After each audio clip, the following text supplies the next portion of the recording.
We are recording. Good evening, everyone. Welcome to the Fuck Show. Right. Yes, starting off a video, I'm sure with cursing, I'm sure the algorithm would like that. I don't care about that. I mean, the fact that I'm here, the algorithm is going to like it. All right. Oh, So- let's see. Last we left off, all our adventurers here was able to get to a large city. Not only the large city, but the large city within Maltese, the Maltese capital. Does anybody here? Did anybody here take notes? Do they know what the city is called? Goldfall? Nope. Y'all didn't take notes, did you? I the Dawn Crown. Not Dawn Crown. Golden Crown. Golden Crown, that Crown. was. There you go.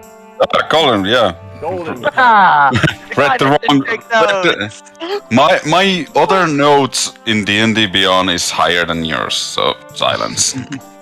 So, the guy that didn't take notes. Ah. we finally reached the capital of Maltese, Golden Crown, where all races, immigrants, all sorts of people come here and basically try to find their new lives.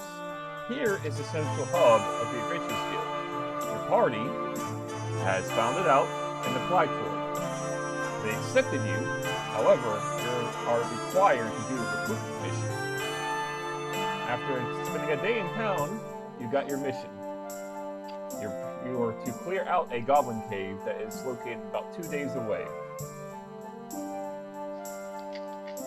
So, after you receive this mission, that is where we left off. We're going to pick up with all of you just leaving the Adventurers Guild. The floor is now yours. What do you do?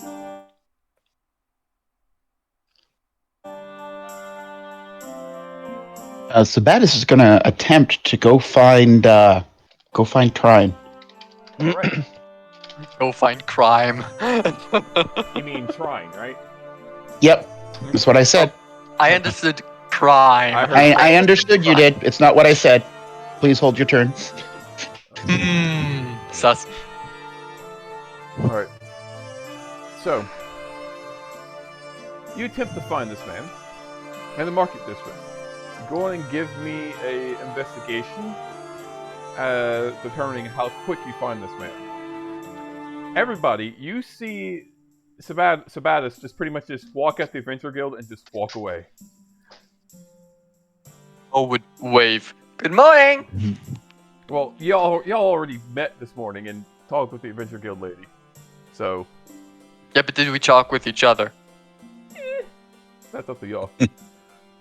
Exactly. Seems he knows where he's going. It seems so. Well, at least he does.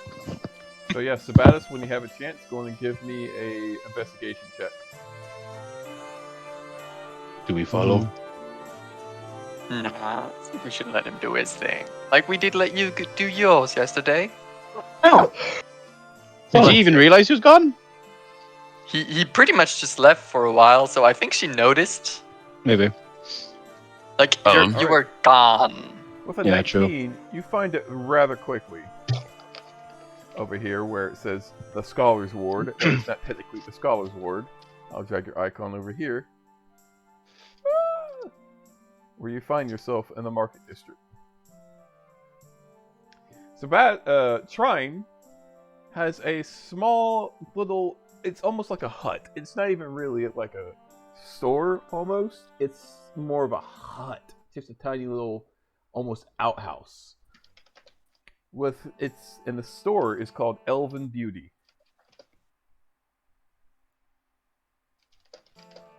And you're more than sure that this is the place, because with your high investigation, you probably asked around or made those correct assumptions and found out where this man is currently working at. Number 13 over here. If you're on Owlbear, you'll see him in his store.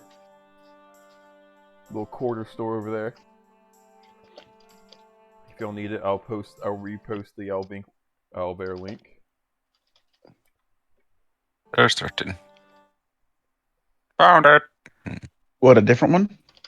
No, it's the same one. But you're up Okay. towards the north part. Ah. I'll go on and like wave my highlighter where you went from the starting spot. Yep, over there. Yep. Yep. Pachunk. Alright, as you walk in, Sabatis, you're American, right? As a player? Yes. Have you ever been in a Kirkland's? No. Oh, have you ever been in those weird, like, floral shops where you just walk in and the smell of spices and scents just overwhelm you? Yeah. That's what this is. You walk in here and you're just like, whoa. And, like, you know if you stay in here for more than probably 10, 15 minutes, you're going to get a headache. From just the overwhelming smells. It's like a what's it called? A Bath and Body Works. It's like, Oh. whew. Good It's like- morning, my friend. I see you've returned. Man, I haven't had anything this strong since the Dryads were in bloom. That is my intent. I try to make my shop smell rather pleasant, so it even reaches the folks outside as they walk by. You should think about opening a window a little bit. Might air it out a little bit in here, and then let the smell get outside and attract customers a bit better. I'll open it up around lunchtime. You gotta let it gather and accumulate before doing so. Yeah. What can I help you with? Did you? Yeah, I was wondering. Did you have any luck finding that item we discussed? He's gonna look around and just like, yes, in fact I did. I went on and procured them for you. But, if you wouldn't mind handing over 5 silver for me, I can hand them to you. And he is gonna walk into the back. So Rados will look around, and then, God damn it, I keep forgetting that that's not the key on this map. Dude. In this shop, you see many flowers, many vowels on the walls, all sorts of things called shampoos, lotions, oils, all sorts of things. This is literally a beauty shop. You're probably going to be sworn by women here shortly, once he actually opens up. He's going Nice. to reach into a small crate, remove a fake bottom on it, and pull out a leather, like, it's rolled up leather. But when he unrolls it for you, there's these little, like, hooks that hold these tools in place. You see odd shaped picks and a small pair of tweezers and all sorts of things. And he looks at you and he's like, I assume these is what you meant. Yes, thank you. But before you do take this, I must let you know, the person I procured this from is interested in who is my buyer, so to speak. Oh? Indeed. There is a guild, not so much a guild, but more so a organization within this city. And many of the shopkeepers have to play in line with it, or else they would suffer more so than usual. If you understand. Mm-hmm. To ensure my shop isn't ransacked in the middle of the night, Mm-hmm. we sort of work together on certain things. Uh-huh. The did they say what their interest in me was? No, they're just interested in what you're going to do with it. They're not so much as... Don't take their interest, don't confuse my words as them being interested in recruiting you. It's more of, who is this new man using such tools in their city? But... Well, yeah. Mostly I figured it'd be handy in case of completing, well, doing general adventure stuff. You never know when you might need to open a locker, check some traps. That's what I told him.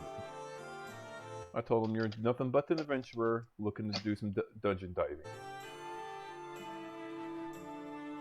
diving. Just keep an eye out, my friend. Sure thing. You doing anything for lunch? Well, I'm running my shop, unfortunately. If you're asking me out for some lunch, I wouldn't mind that. But unfortunately, this is my first day back in the city. I must open up my shop. That's fair. I would be free after work if you are free. Sure. I think I'm mostly just staying at the Adventurers Guild at the moment, but you've been to the city before. Maybe you can show me around. I could show you a thing or two, yes. He's just gonna give you like a little small, playful smirk. All right. It's a date then. Okay. You have a. Sorry. And he's like, of course. Yes, it is a date. As you walk out, though, into the shop, there is a girl out here waiting. Oi, you'll open up yet? Not yet, ma'am. We will be open up shortly. Let's see. All right. I will see you later then. Have a good time. Stay safe. And with that, he will depart. Alright. You walk out back into the busy street with your new tools. Make sure you mark down 5 silver. You now have a set of thieves' tools.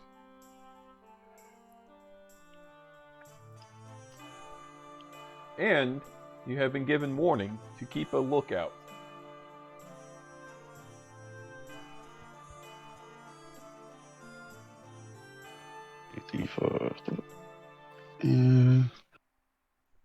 Items. All right. He will be keeping a lookout. All right. You three, what are y'all doing? As QJ just decides to take some time in the Adventurers Guild and sleep in there. May I? So, Eleonora would, she's a lot calmer at this point, a bit more used to the city. She'd look around and go like, I'll try and go and find some books, maybe? Anyone wanna come along? Sure. Alright, all three of you. All three of you give me investigation as you try to look for a bookstore. Would I have the advantage thingy? Why would you have a Because it's the city thingy, but I think for a bookstore, maybe not. Not for a bookstore. Finding that would be relatively. What the fuck would I want trying to find a bookstore? Exactly. Fucking god. Hey, 13, 14. Okay. It rolled automatically for some reason. Hello, Zana Tempest. Hello, Zana. Give me a second. Alright, regardless. Whew. Eleanor. You're able to just see people keep an eye out, even though you're not city bound. You can pick up on cues. You were taught how to read small details. You see people walking around with books, and you start to not follow them, but go towards the more conjugated area of people holding books. The closer you get, the more people are holding books, bags of books. Some of them have like belts strapped around them as they carried them. You find 3 different bookstores. One is called the Bees and Noble. The other is called the Willowed Pages. And the third is called the Everlasting Text. Like the second one. She goes for the second one. What is the second one called? Did y'all write it down? Y'all better be writing this down. I'm gonna make y'all start writing things down. No, God, my short-term memory. I don't need to take notes because I'm not there. Again, The third one was the never-ending everlasting story. text. The second was something Willow book or Yeah, something. something with the willow. the willowed Um, pages. the willow pages. We'll go with that one. Willowed pages. Willowed pages. So you get directions to the Willow pages. You see it. It's a decent bookstore. But as you walk Written in, like this. Willowed pages. as you walk in, you see many, like, I wouldn't say high class people, but they're more middle class. They look well dressed, well fed. Some of them are chunky, some of them are not. The place seems moderately upkeep. There's 3 employees here. You see at the counter is a older elven woman. Her hair is blonde, tied up into a bun, having a pair of circular glasses, having a rather lavish-looking wardrobe of gold and green. A odd scar on the left side of her lip that runs down to her chin. This woman's name, she even has a name tag on her. This is Margaret. Then there is off to the side. There seems to be an orcish man, but this man is old. His hair is gray. The top of his head is clean of any hair. So he's balding with his gray hair pulled back into a bun that allows him to grow. He seems rather old as he is just walking around sorting out the books that look like they've been either returned or restocked. He is wearing rather plain looking clothes. A light white tunic with some brown trousers and simple fine shoes. He doesn't look as beefy as you would think orcs look. He looks a little scrawny, and his back is a little hunched over, showing his age. Seeing an orc go into this age is sort of rare, as most orcs and orc customs have them die young. They rather live a proud life and die before becoming so feeble. This orc's name is Ugor.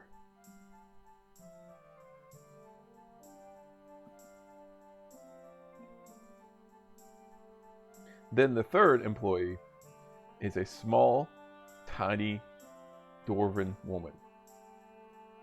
She has sideburns that are braided. Her long brown hair is also braided into a long French braid. Not French braid, but have you seen Tangled? That's pretty much like the same deal, but without the flowers and everything, and it goes all the way down past her hips. She's a little on the plump side. She looks probably middle-aged for dwarf aspects, but she seems happy, chipper, as she is talking to a few young women in a certain section that is labeled romance. This bookstore is rather big. It's about the size of a house. And there's actually a second floor that's like a balcony that overlooks the first floor of the store. It's about half the size of the store. Question. And, How? Oh, sorry. Go ahead. No, continue. Continue your thing. I'll ask later. It's okay. And that is where this dwarven woman is located. It's up there, where the romance section is. And you're a bit too far to be able to see her name at the moment. But you see her standing up there, talking and almost giggling with the others, wearing a dark brown dress with like gold embroidery on it.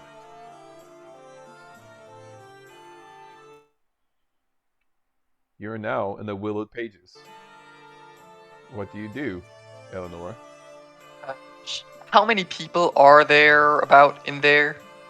It's not too crazy crowded. There's about maybe 7, 8 people, and 3 of them are Okay. up on the balcony part of the store with the Okay. dwarven woman. Okay, so Morgan, you're safe. You're safe. She is the elven woman free? Is Margaret free currently? Margaret is Or are at they? what seems to be the cash register, the counter, and she seems to Okay. be reading a book herself. And there's like this cold, stern look to her face as she focused so intently on this book she's reading. Okay.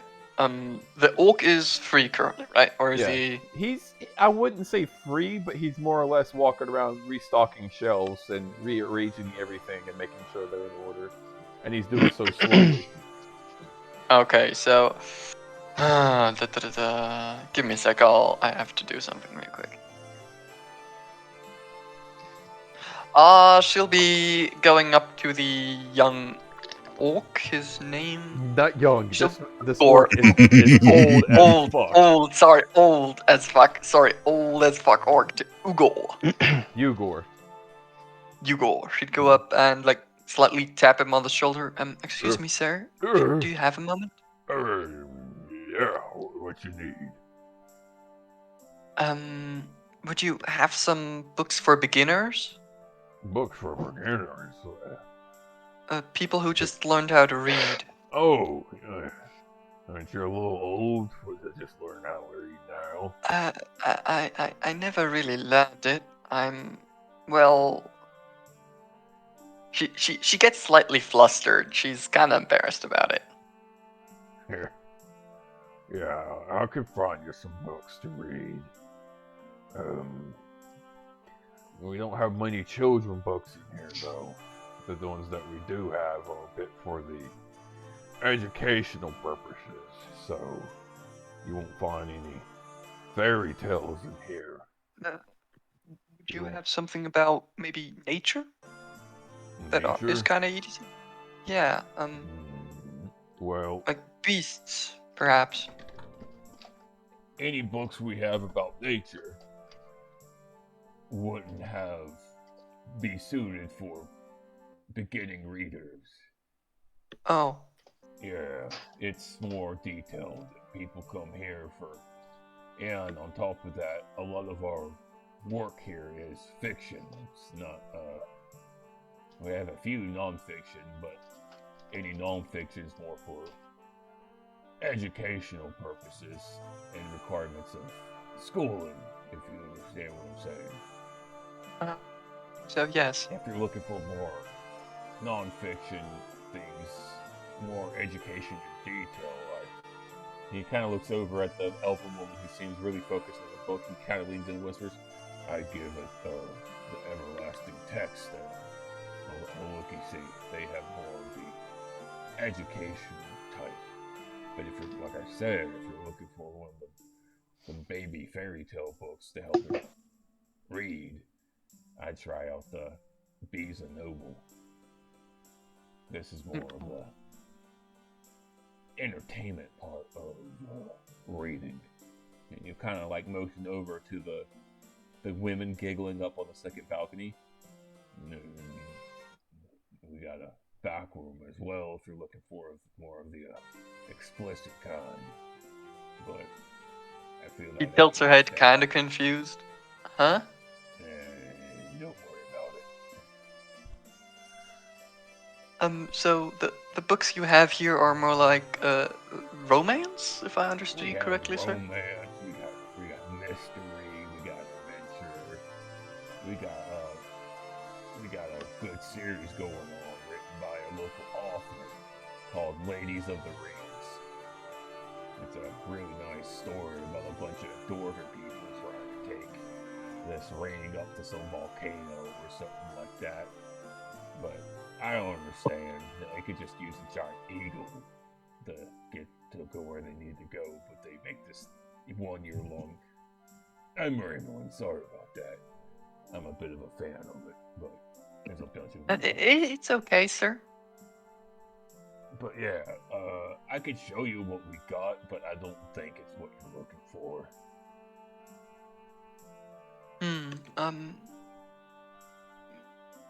Do you have some books about maybe magical creatures, like those that they think exist, perhaps? Oh. That's more of theory and relativity and stuff like that. Like I said, ma'am, most of our works here is fiction, if you know what fiction means. No. Fiction means made up fairy tales. There's no defiant source of evidence that these stories exist. Oh. It's a made up story from authors' minds. Oh. Mm-hmm. She just kind of nods understandingly at this point. Ah, okay.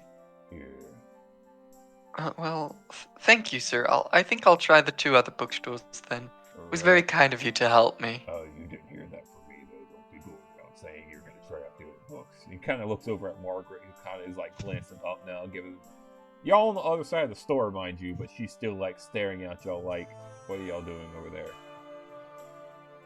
She puts up her finger to her lips and winks. Understood, sir. You'll have a good one. Thank you. She hands him a flower. I'm sorry I'm taking, but thank you. Oh no, it's just a show of thank you. Nothing more. Right. He sniffs at it, kind of confused, then just puts it away. She goes up to Morgan and Galda and like, come on, let's go. We got some other bookstores to check. Never understood the importance of the paper. Me neither, but You use food for fire and forge, not writing things down. And if you need to write something, you use fine piece of marble or stone. But can you carry a piece of marble around? Isn't that right? Really heavy? 10 gold pieces and I prove you wrong. What? What? Come again? Sorry. Let's make a bet. I can show you I can carry a piece of marble with at least 10 words with me for a week, and that's 10 gold. But it has to be the size of a book. And exact the same width. That's easy. I think about your size. You're talking as a dwarf. Yes. Good. It's a deal then. 10 gold pieces if I can carry that for a week. He walks out. You know that's very heavy. The width of a book and the size of a dwarf. You may be small, but it's still quite heavy. I think.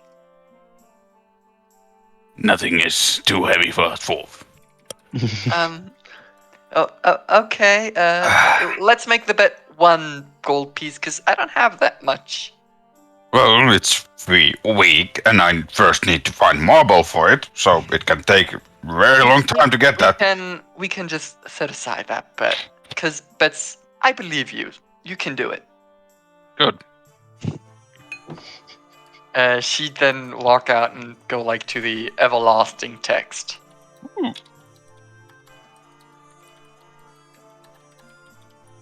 All right.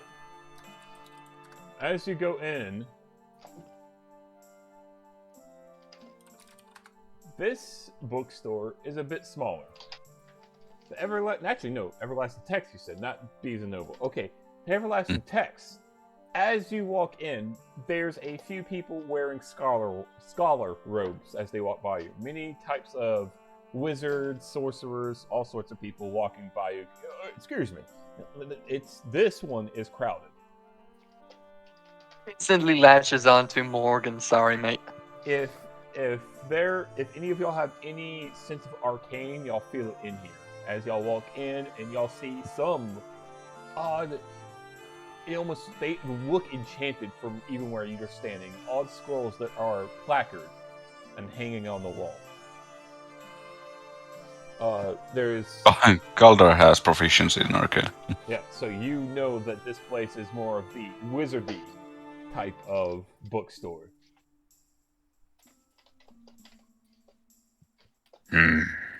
And there is only one man who is running this store. And it is a small gnome. With a He looks around at the many people. Oh god, so many people.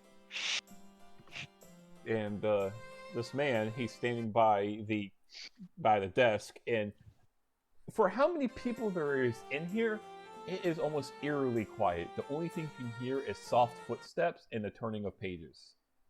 This bookstore is about twice the size of Willowed Pages. And it's crowded. It is crowded. There is a lot of people in here. There's a lot of people who seem to be doing things, reading, opening up scrolls, writing their own things, writing their own notes and stuff like that. And over at the counter sits a gnomish-looking man. His goatee is like a goat's, natural goat's. It's just hanging freely. His hair is slicked back. His hair is black. His eyes are gold, and he seems to be wearing blue robes of a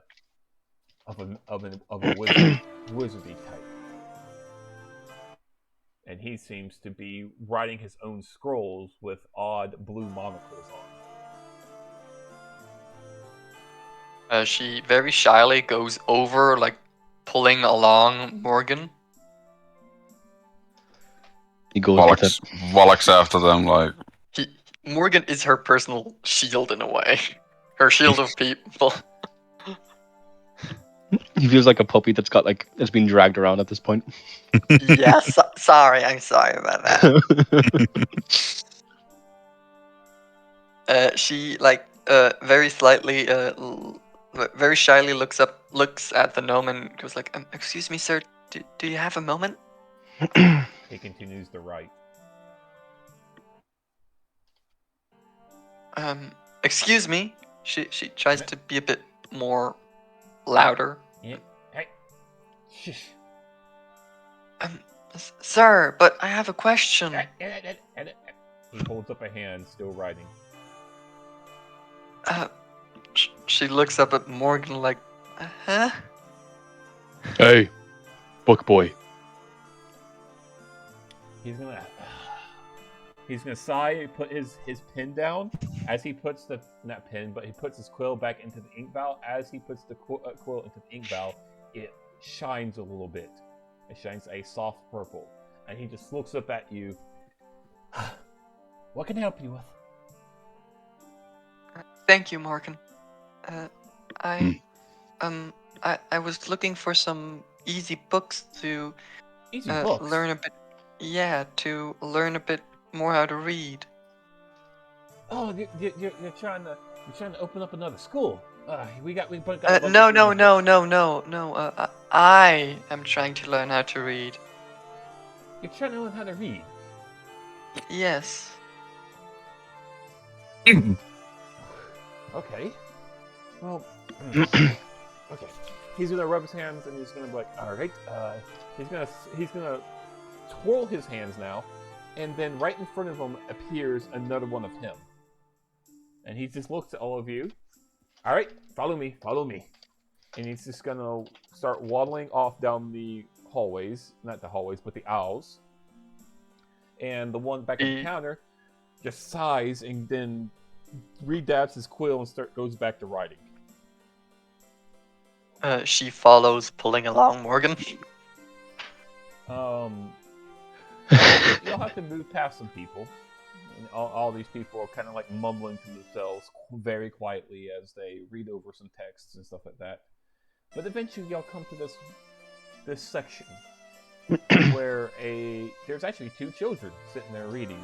And these children look. There is a human child who looks probably like 7, 8 years old, maybe. And then there seems to be like a tabaxi child, kind of like looking at a page and just like kind of tilting its head, confused.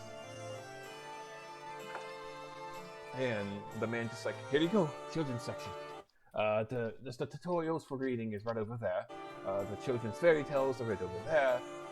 We don't have many fairy tales. If you want fairy tales, go look somewhere else. This is more of an educational building. There is some childlike instruction. There's instruction for children further down the aisle. And he's gonna point down this further. You see all these books.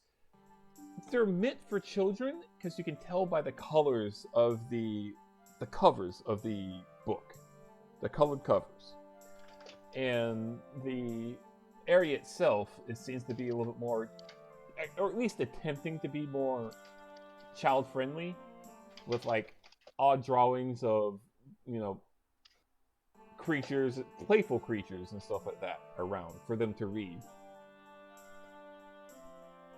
But this seems like a very,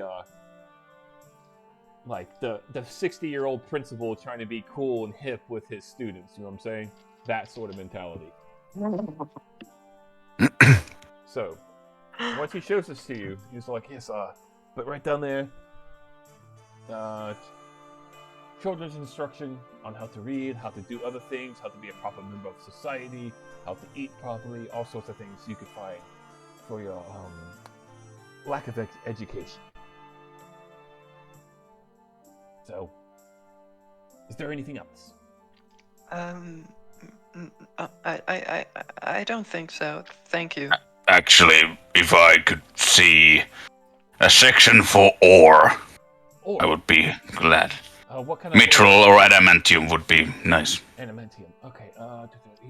He's gonna look up as if scanning his own mind. All right, you come with me. What about you, I Peter? would. The gnome is only about, mind you, this gnome is only about 3'2". So he's almost 4 feet less than me. Okay. He looks rather lanky, but something about him is when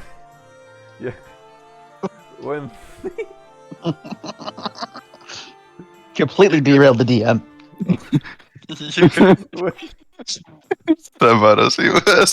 It's the fox face that's getting me. Okay. When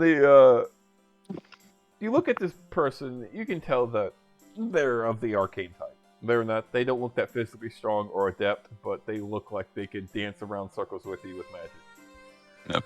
But He's basically wants to see ore mithril. He's going to motion for you to follow him. We have many books on ore and minerals and stuff like that. Most of our books that we have do come from Dawnhammer, though. I'm sure you know that of your culture. If you're a dwarf and don't know of Dawnhammer, you are ignorant to your own kind. And he's Well, look like. He's gonna walk over to the. It looks like stone masonry, almost, the shelves themselves. And Galder, give me an investigation as you look at this. Bookshelves? At these bookshelves, yes. And the books. And they are stone masonry. Yes. That's and the books basically. Themselves. Yes. Go and give me advantage. Yeah, his history skill or something to those, because my stone cunning. Investigation. Mm-hmm.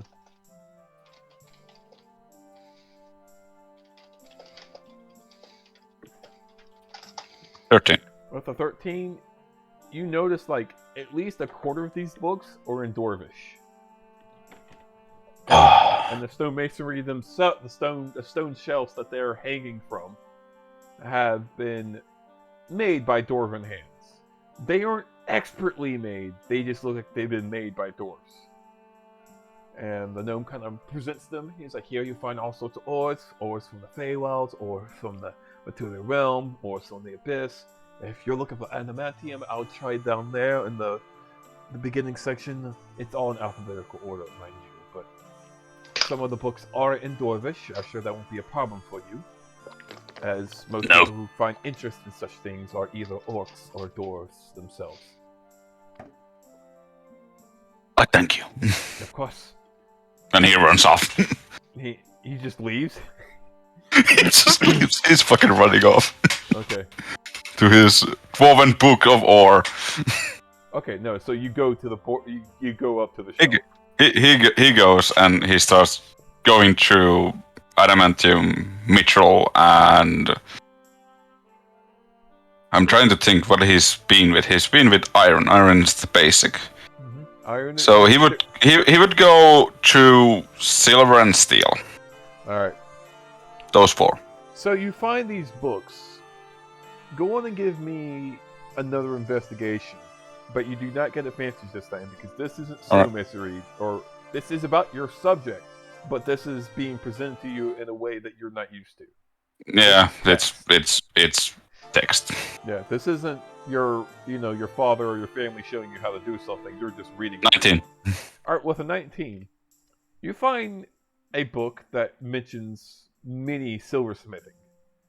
You find one is more about jewelry, but then you find one book that talks about using silver within weapons to fight off the undead and creatures of the night. There is a certain way that you have to mix the silver into the blade, or it will become too brittle to use for actual combat. Most blacksmiths who think they can just put the silver ore into mix it in with steel or something like that, thinks it will work. No, it will not work that way. There's a specific way you have to mix it correctly for it to be strong and combat ready. However, the way it shows you will take some time.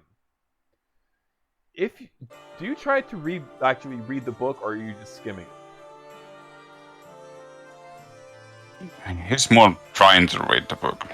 When you try to start reading the instructions how to do it, all of a sudden the pages turn blank.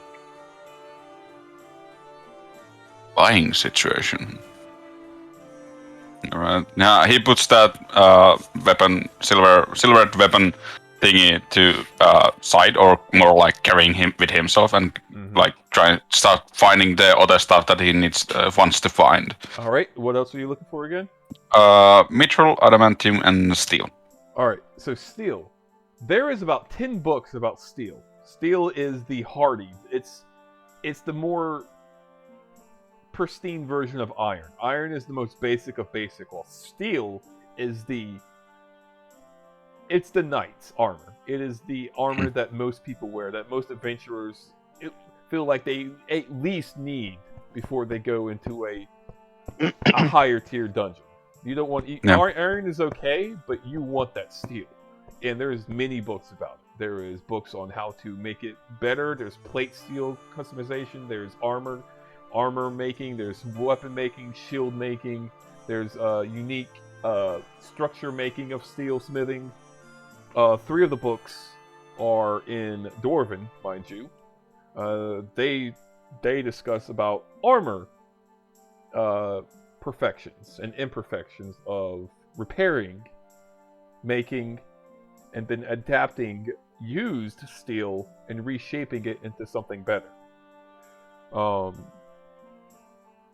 would be basically it, what that he tries to find. All right. So, like I said, there's 10 different books. Which ones are you going to take all 10? No, he's gonna take the how to reuse That's broken thing. That is one of the Dwarven books.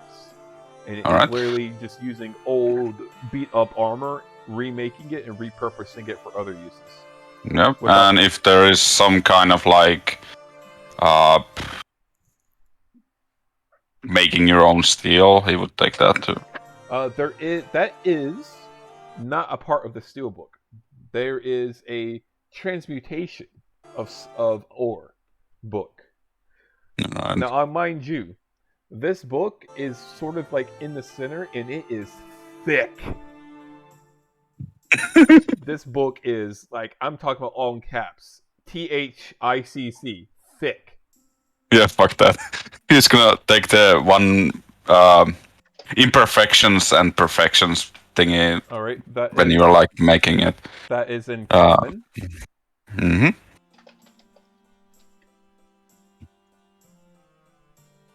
And so you now have 3 books. And you said you're looking for Mithril, correct? Yeah. All right. The Mithril one, there's 2 books about Mithril. There is Mithril armor making, and then Mithril ore harvesting. Or You're looking for the ore harvesting. yes. All right. You now have the Mithril ore harvesting. All right, and then he goes to the register. So the main gnome guy. The main gnome guy is just sitting there writing. I would like to have these books. What do they cost? He looks up and he's just like puts the pen away again. All right. As you know, well, probably you don't know. You look new. I don't recall seeing you before.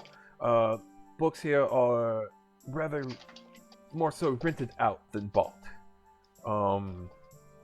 But if you wish to buy, it is possible. They cost a little bit more because these books are instructional. Let me see here. May I have the books? He gives the books. As you give him the books, his goggles like shift into a yellow tint as he starts scanning across them. Very dwarvish of you. Let's see here.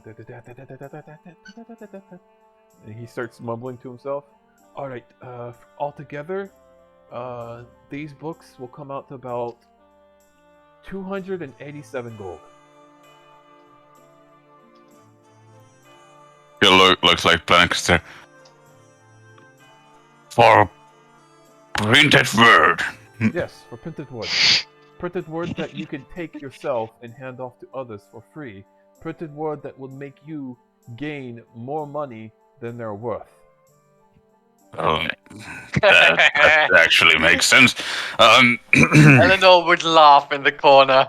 No, she wouldn't. She doesn't hear the sound. Can I rent them or something? Or how much would the silver thingy cost at least? Alright, let me see here. What's the silver weapon making? Yes. Let's see here. He looks at it, he turns it upside down, and he kind of like brushes a finger against it, licks his finger. Oh yeah, okay. It would be 1 gold a week to rent it. And if I would buy it whole? This book alone to buy would be about 60 gold. Now, mind you, when you rent books from my store, there is mechanisms within it in place. It stops people from you just renting this book and then writing down every word from it on paper. There is unique enchantment to it to stop you from doing this. Otherwise, people would just rent all my books and then copy them and sell them elsewhere for cheaper. Understandable. So, if you read this, you will know the knowledge of it, but you will not be able to put it on paper yourself. However, if you buy it, you will be able to do so. Well, I will at least rent it for a week. Alright.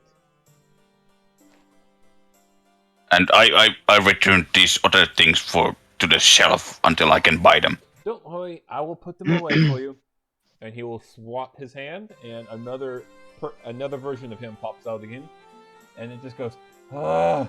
And he picks up the books and starts walking off with them. So, silver making, I need your name. He's Alda Firebeard. A Firebeard. Strange. There seems to be many in the city lately. I believe they are breeding. Didn't hear about rude. that. Somewhat rude. Anyway. If you can't tell, this man is very he's not a kind person. Let's stab him. He's going to write out this contract and he slides it to you. Alright. Now if you would pay the correct amount, sign your name. Once you sign your name, if you do not return the book within a week, or if you pay the next fee before the week is over, the book will return to my hands, regardless of where you are or where you put the book. Don't try to put the book in the bag of holding and think it's gonna stay there. I don't have that kind of magic item. But that's handicraft, because if I'm off adventuring, it returns to you anyhow. Indeed. Good, I have good to know. many adventurers attempt to do this or forget about the items that they rent from me, so I have made a way to work around it. Here we go. Right. Gives the gold, and then he takes the paper and writes his name down. And You see, as you write it down, the ink seems to be shining in gold for a second before it fades back to a regular black. The scroll floats up, rolls up, and then the ribbon is tied around it. All this happening before you. He's not touching it. It all does it by itself. But then it floats over to this gnome's hand. He takes the paper, opens up a huge drawer. He just reaches up under the counter and just yanks it open, and it goes open. This drawer is about 20 feet long, just filled with scrolls. And he puts it in there, and then the drawer just sits there for a second before automatically sliding back and closing itself. All right, the deal is done. Thank you for shopping at Everlasting Texts. come again. And He then- finished his shit. He goes back to the Ellie and Morgan. All right. Eleanor would start looking for a easy book about creatures like beasts. All right. So, here is the problem, Eleanor. As a parent, I know children's books. As a person who's been to college, you know it. There is no good instructional children's book about beasts. Oh, you mean that there's no books that say A for Ankylosaurus, That's B what for... I'm saying. If you're looking for something that will teach you about animals, you will find something. It'll be like the wolf is gray, G for gray. The penguin is white and black. That is the instruction. That's what you're going to get from me. There is no wolves like to prowl at night, and their main food source is this and this. Yeah, basically. The reading level Yeah. you're at, and that is like I said, that is the reading level you're at right now. You didn't just sit down for 6 hours and learn how to read at a 5th grade level. No, you're still like at a kindergarten level. Yeah, okay. She'd literally get one of those. That was literally what I was aiming for, actually. Okay. So yes, you find the You literally gave me what I wanted. You find this children's book, and it says the wolf is hungry. The wolf howls at the moon. The wolf goes to sleep. Stuff like that. It's not instructional. It's more of a just practice what they're saying, and it's giving you a picture of what the creature is doing. Okay, is there one with a bear? That's the most important part. Give me investigation.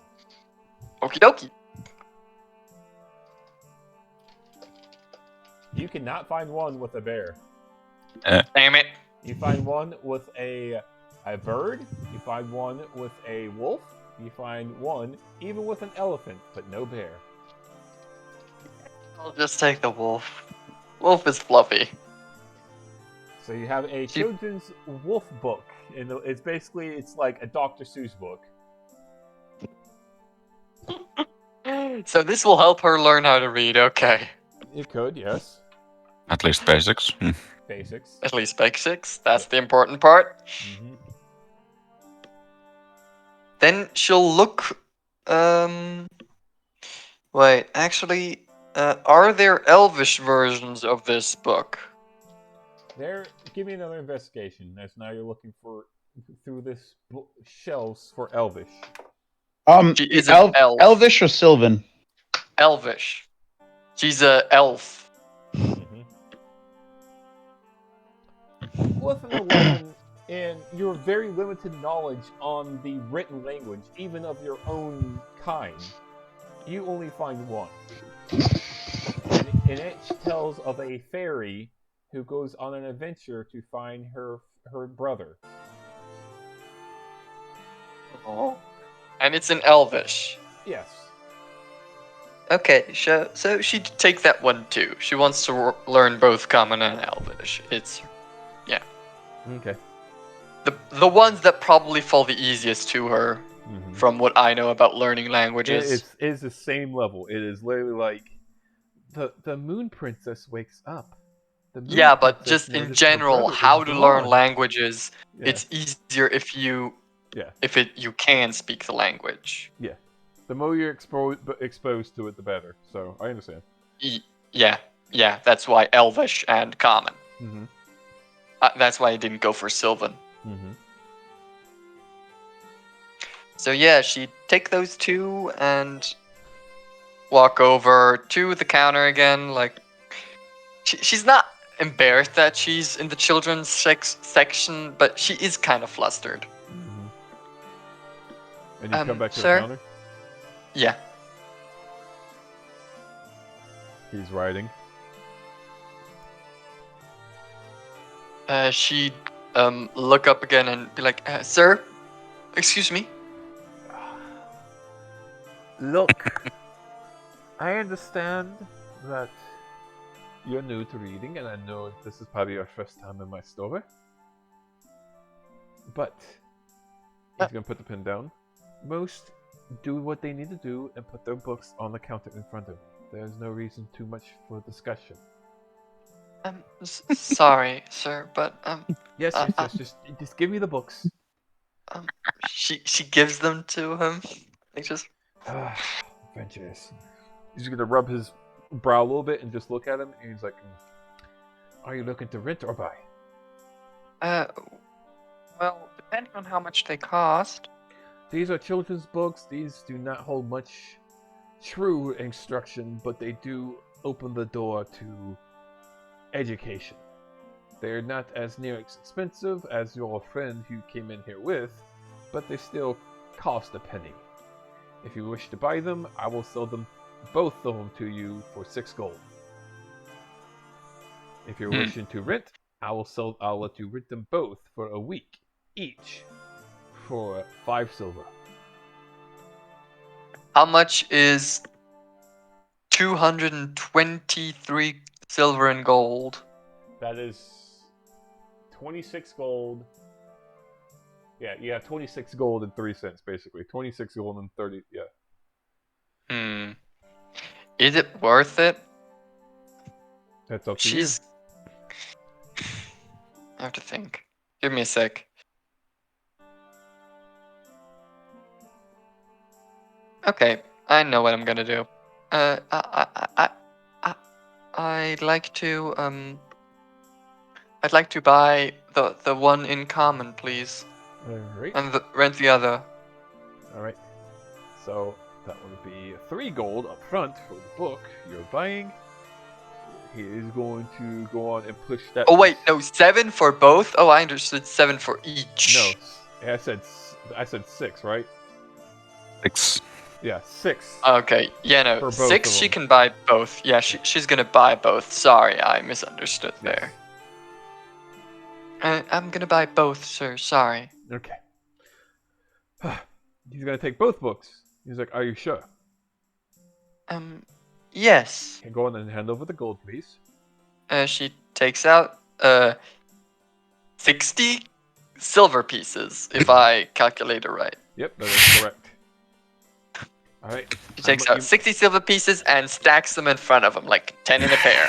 10, You must 10, know, 10, once 10. you buy these books, there is no refunds, there's no contributions. You can return the books if you wish, but you will get no money back. I know, sir. Alright. He takes the gold, he takes the money, and then he holds the books up. As he whistles, suddenly a large person comes from the back, and there is a very, very tall elfin woman. Long silver hair. She comes up, her eyes are closed. as she comes up Pretty. wearing these long blue, white and blue robes. Her eyes are Eleonora closed, would look up. Oh, pretty. and she just slowly reaches out and touches these books, and you see an odd flash of magic go across them.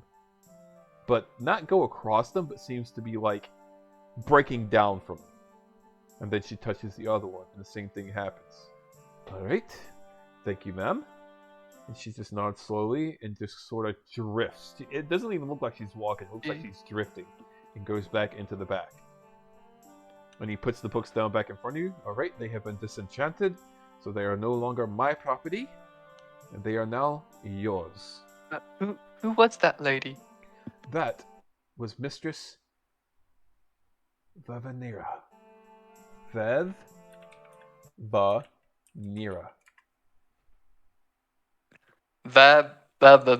I can't say Vev? that. Vavanira. Vavanira. Vavanira. Vavanira. Okay. Mistress Vavanira. Why were her eyes closed? Because she gave them up. She has no eyes. Oh, that's sad. Not really in what she got in return for them. But she can't see how blue the sky is anymore, or She the can beautiful see- sunrise. How the blue is actually green and yellow at the same time. She has true sight now.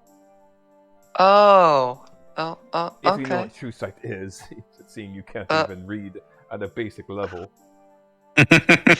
She glares at him. Now it's just a glare. Mhm. I do know what true sight is. Mm. It's a natural ability given to mostly celestials. Hmm. Or other worthy casters via a spell.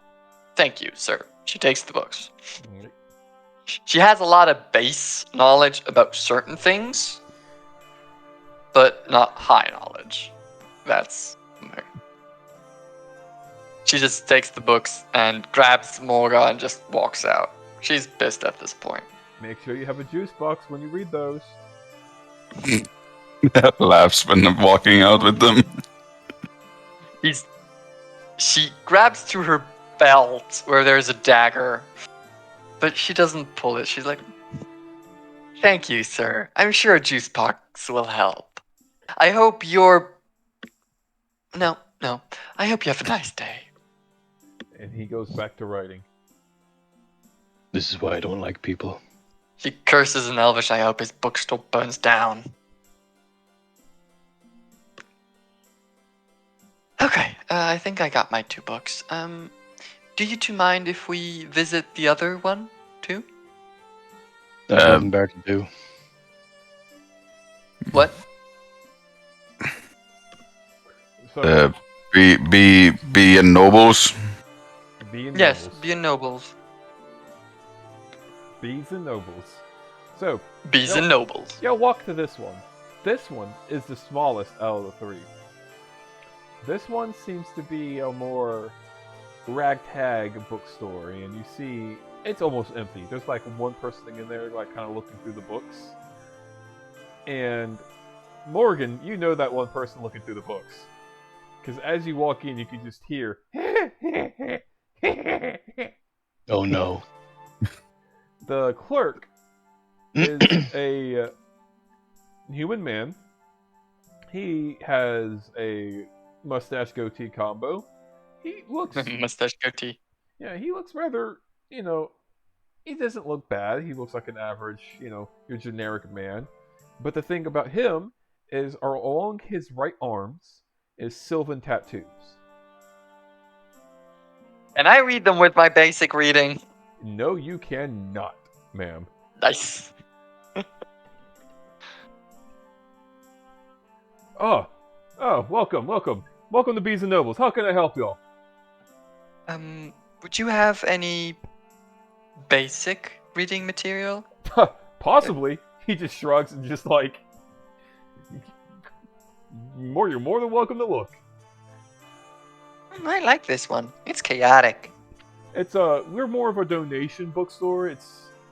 We don't have we're not the high class haughty toddy type of books. We sell what we get. I just cut my finger. Sorry. Interesting. It's I try to sort it out here and there, but if you're looking for basic books, I would try over in the corner over there. He points to the furthest corner from the door. When you say basic, what do you mean? Like, are we talking? You like, can't read. She can't. What? I just started reading yesterday. You just started reading yesterday. Oh, That's beautiful. You're at this age and you're still trying to learn. That's amazing. All right, no problem. Let's go see if we can't find you something, sweetie. And he comes out from behind the counter and gives you like a big, bright, warm smile, and just comes over and starts helping you look if you want. Yeah, he will look. All right, give me investigation with advantage.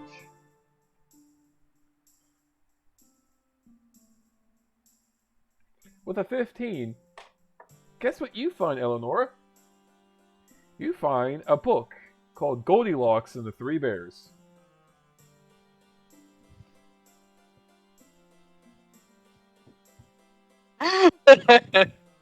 Oh my god, that's my childhood all over.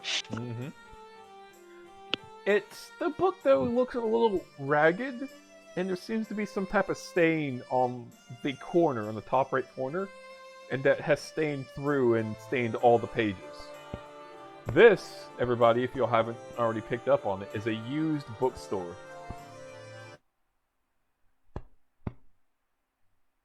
Like, is it still readable? It's still readable, but it's just like, it looks like the edges are kind of worn and there's a big stain on the corner. Question: would mending be able to fix it later on? Mending would be able to fix the corners and make them a little bit better looking, but it would not be able to get rid of the stain.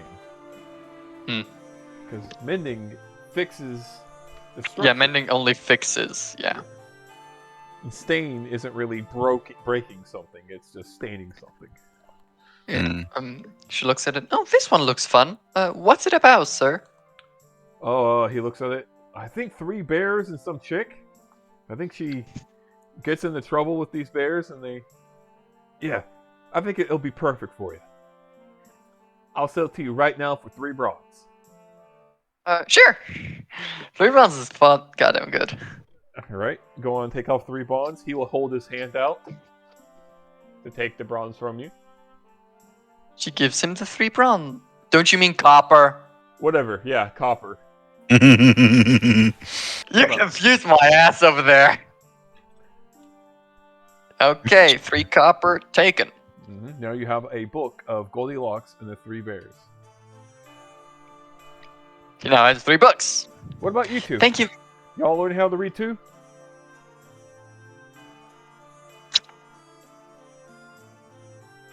No? Yes? Nope. No? Alright. What about you, big man?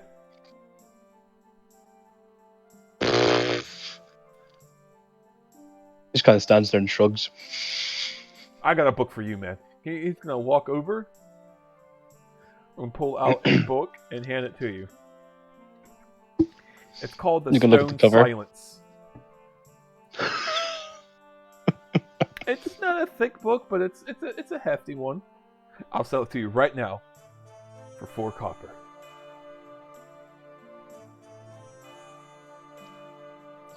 It's an amazing Looks at read. him. I'm telling you right now, and I think it'd suit your tastes. I Just have looks an at him eye and for says this. nothing for the minute. I have an eye for this sort of thing. Trust me. He gives you a wink. He just looks at him. And then looks back to the book. Mm-hmm. The And stone. then looks back at him silence. again.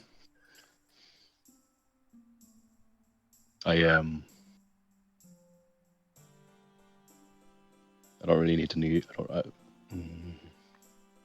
No one really needs to read, but I can tell you're adventurous. Once you're out on that long road, or maybe in a cart ride that you're not really doing anything, and you're minding your own business. Why not have a little read? Entertainment. That was me, sorry. Yeah, fine. You pass me 4 copper. All right, thank you. He takes the copper and he smiles at. He looks at you, at Galder, and he just like stares at you. He's like, "Yeah, I don't have anything about dwarven smithing." Yeah, I'm saying that if we have books about it, that's gonna be a rare occurrence. But if you're willing to part with the one that you may or may not have, or come across anything y'all have, I'll be happy to buy it from y'all. He gives y'all some finger Or my guns. dead body. Oh, don't be like that. If anything, are y'all looking for anything else? Any other type of books? I don't look in any books anymore. I know where I find them if I need them. Yes. Bees and Noble is the place to get the good, cheap books. You don't have to worry about that hoity-toity gnome over down the street. You can rely on old Greg here. They are expensive, but they do have the dwarven smithing books. Well, look, not every, like you said, they're rare. And if people people aren't just going to donate rare books normally here. I do have rare books, but I don't see any real people here being interested in those books. What are they? I don't know. He just kind of turns his nose kind of playfully and just flicks it. Old Greg may need some convincing to show you. If I find some good book, tell about people about your store, and sell you cheaply books that they don't need, can I see this rare book?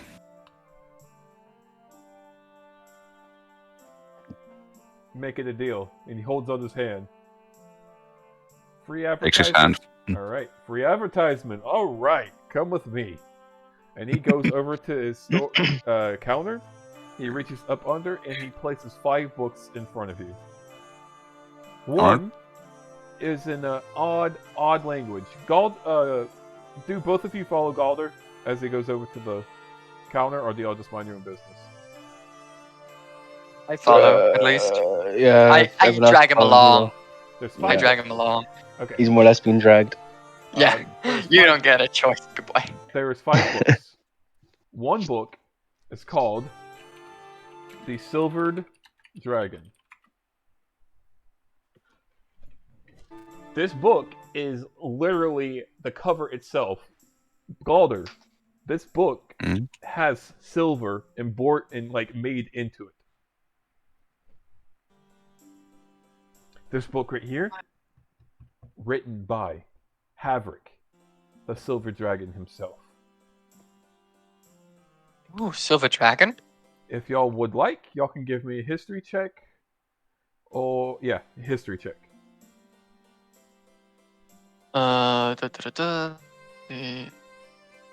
History. Question. Since it's a creature. Oh no, it doesn't count as No, it doesn't. thing. Yeah. Nope. Huh? Nope. You have to give me that straight roll. None of y'all have advantage for this one.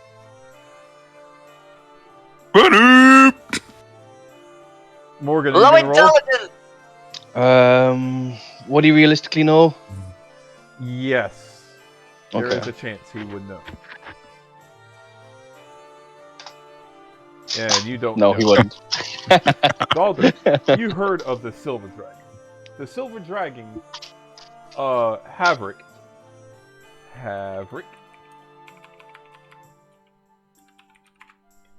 The Silver Dragon Havrick was one of the 10 heroes that stopped the first calamity.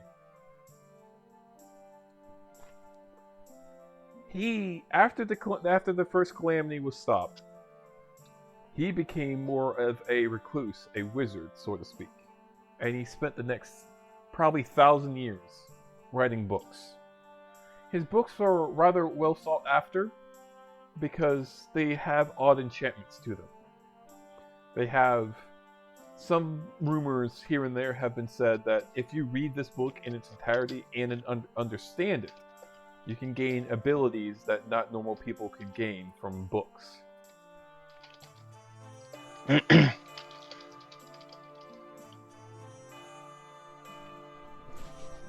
Havric the Silver Dragon, one of the 10 heroes from the first Calamity. But you also know with that 20 that Havric has passed on, and there is a great monument to him near Dawnstar itself, or Dawnhammer, your home.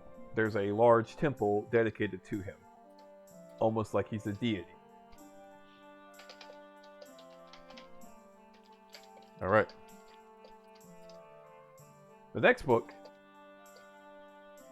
is in a language none of y'all understand except Morgan. Interesting. Morgan, you see a book that is written in Fedor.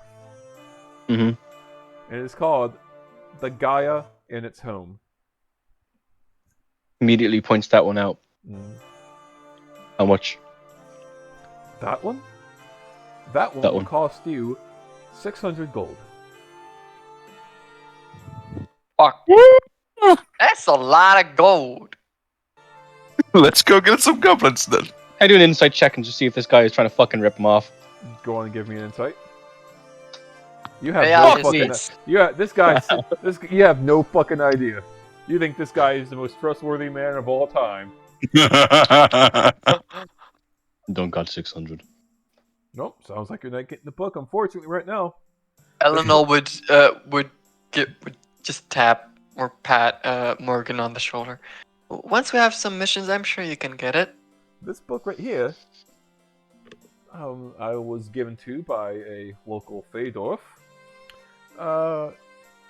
It basically states and gives the reader the ability to communicate with a tree. Not just any tree, but a Gaia. And I'll be honest right now, I don't know much about it. I know Gaias are important to Feydorf. He kind of like looks over past this and to see if that guy is still here. That you know Morgan, and he is not. Mm-hmm. It is now just y'all in the bookstore. He just like kind of glares. He's like, I hope that thing didn't take anything. Anyways, I don't know much about it. I do know, however, that I had someone come by and view it over. This book is extremely, extremely rare because one, written text by Feydorfs is not something you come across every day. Secondly, if it gives you an ability that you normally don't get, then obviously this book is even stronger than, more so. Alright.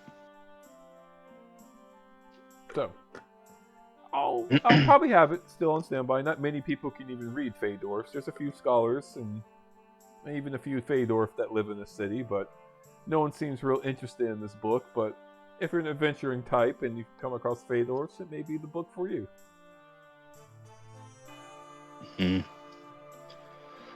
Maybe one day. Alright. And he points to the other three books. The other third book, y'all know this book as players. What you see before you is a literal tome of strength. It is a very thick book, a very small book. And on the front of it is the muscle structure with odd magical glyphs around it of the human body. Oh wow, I've heard of this book. My father had one. Yep, no, don't touch it. That's very rare. It made him super strong. Indeed. And it's very, very rare for me to get one that hasn't been used yet. Uh-huh. Moving on. Alright, next book is a book about enchanting. This book, He leans more over. this book is, he describes this to you. This book will teach you on how to enchant items. Not only in the sense of, making your butter knife be able to cut butter more easily. This will give you an edge when it comes to really making your items magical. Basically, from player perspective, if you decide if you want to start dabbling in the arcane and start enchanting your own items, this book, I will say as the DM, will help you. Alright, interested? Are you considering to buy, my friend? Well, I first need to know the price. The price for this one is 1,000 gold. Understandable. The next But book, let's see the last book. the last book, is called The Text of Shadow. And you're seeing Text of what? The Text of Shadow. Oh. As he pulls it out, Spooky. this book is pitch black. The pages themselves are black. The cover is black. Everything, it's like a jet black. It almost looks beautiful on how black it is. Just a pure there's no specks of dust that make it stand. There is a pure jet black. It's beautiful, almost. But on the front of the cover, there is just a silvered eye.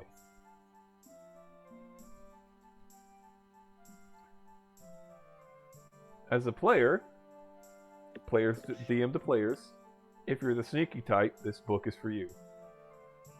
Ah! Hmm. She looks kinda intrigued. What? How? This is interesting. This is a book that was written by the Shadowkai. Any of y'all know who the Shadowkai is? Dark elves. Yep. Oh, She's an elf, so I guess she'd know. Mm-hmm. You can know. Give me a history check, Eleanor. Oh, you want her to? Yep. It's a low intelligence, man. Sucks to be you. so do I.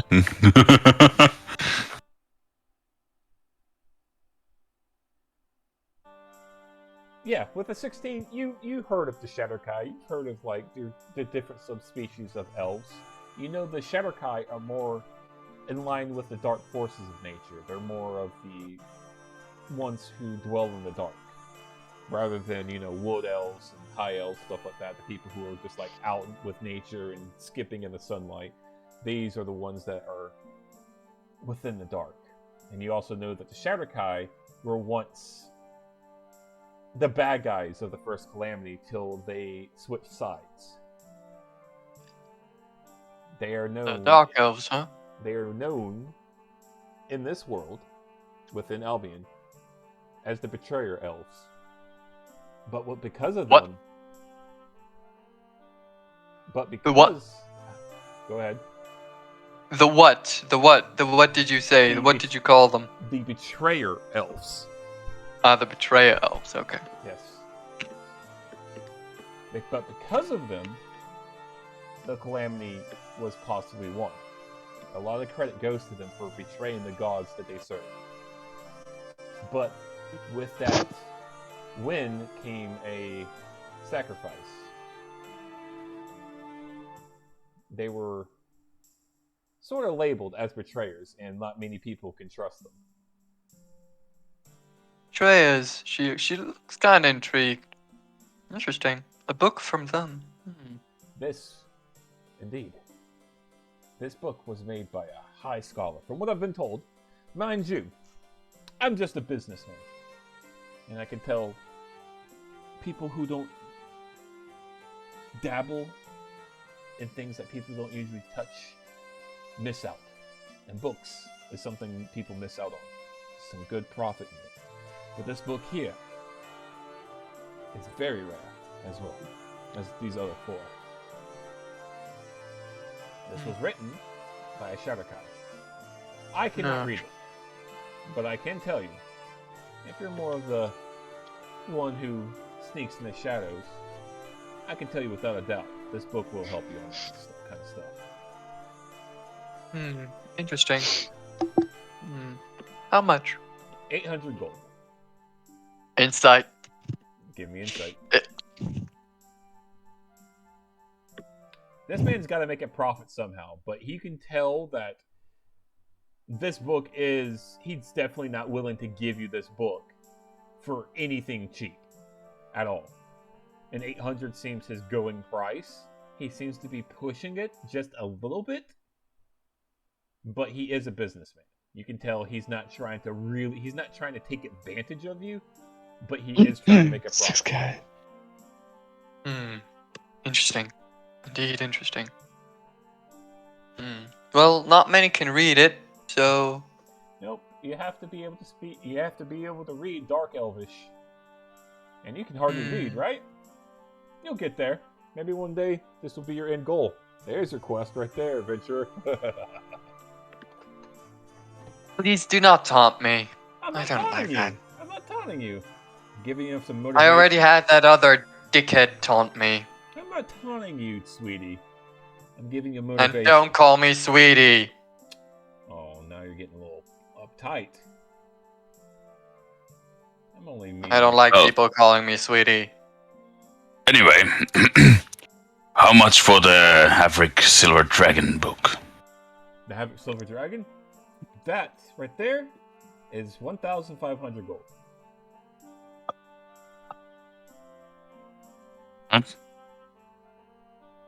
Well, those monies are not easy to come by yet, but I will keep them in mind, enchanting the hand, the Silver Dragon. If I have that kind of gold, I will come and buy them. Alright. The dragon one sounds interesting as well as the shadow one. I'm not the strength type, anyway. Not like my father. Alright. If you'll ever need more Maybe books- the strength book would be something for you, big guy. She nudges Morgan. Or this I'm this fine. Fedorf book that you've been looking at. I'm fine. Y'all a bunch of odd people, aren't y'all? Well, if you ever need more books, come by the old Greg's Bees and Noble.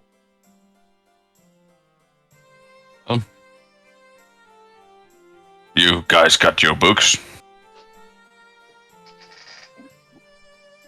Alright. Yeah. With that heavy part, we're gonna go back to Sabatus. What you doing, boy? Yo, boy.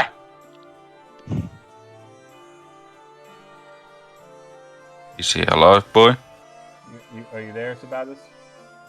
I am. What you up to? As they people spent like the last 4 hours looking through books, 5 hours almost. What have you done? Hey, Well, what's up, I was gonna have him pop in, but that was unfortunately a while ago and a little late now. So he's mostly just gonna stay to himself. Okay. Anything you're gonna do? You're gonna look around the town. You're gonna try and scope out things. Anything? Mostly they're just killing time until their mission. The mission the next morning. So no, he's mostly just kind of wandering around a bit, kind of getting a feel for the place. Okay. All right. So. May I? I have something else that would interested Well, Eleonora a bit. Let me work with Sabatus Oh, a little bit. sorry. Please. Am I not, it's like, say, can I use my time, please? No. Yes, of course. All right, Yes, so- of course. Sorry. Sabatus, so you just hang out, you look around the sights, you see some rather beautiful sights. A few people take glances at you. Satyrs aren't that uncommon, but you seem to be drawing some eyes as you walk by. You see that centaur who grunted at you when you entered the gate the other day, working at a leather mill. He seems to be tanning up some skin right now as you walk by. He pays you no mind, but inside you see another satyr. And this one is more free-flowing. She seems to be happier and chipper than the gruff centaur inside. And she notices you and goes, "Oh, hello," and she says in Sylvan to you as you walk by. Hello. I see you guys are canning some hides back there. Do you do armor as well? Yeah. We do leather armor. We do studded armor. there's all sorts of armor we can do that revolves around leather, more of the light type. Are you looking to possibly get some?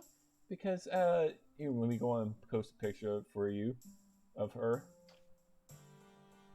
Give me a second here. As she says this, my husband is the one who goes out and hunts them and tans them for them. I am the cutter and the shaper of these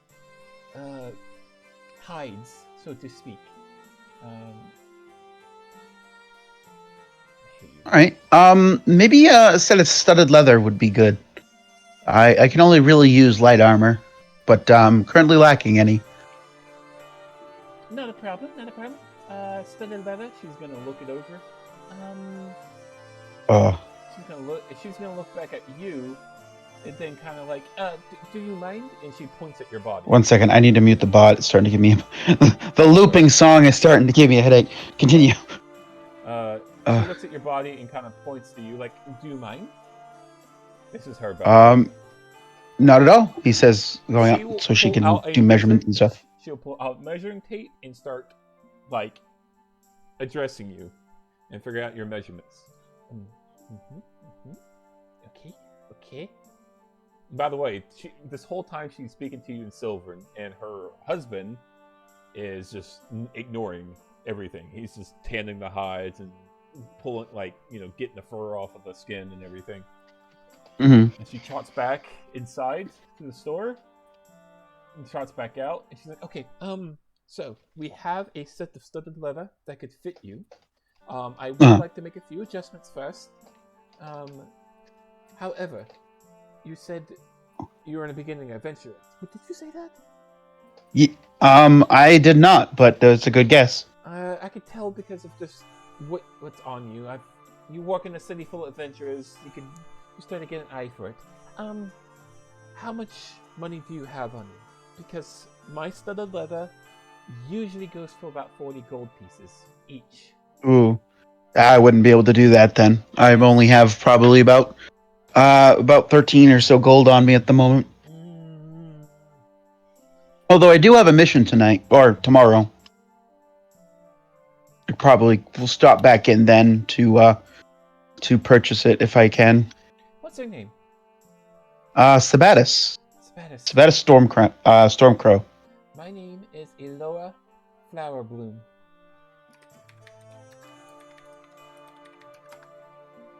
Thank you.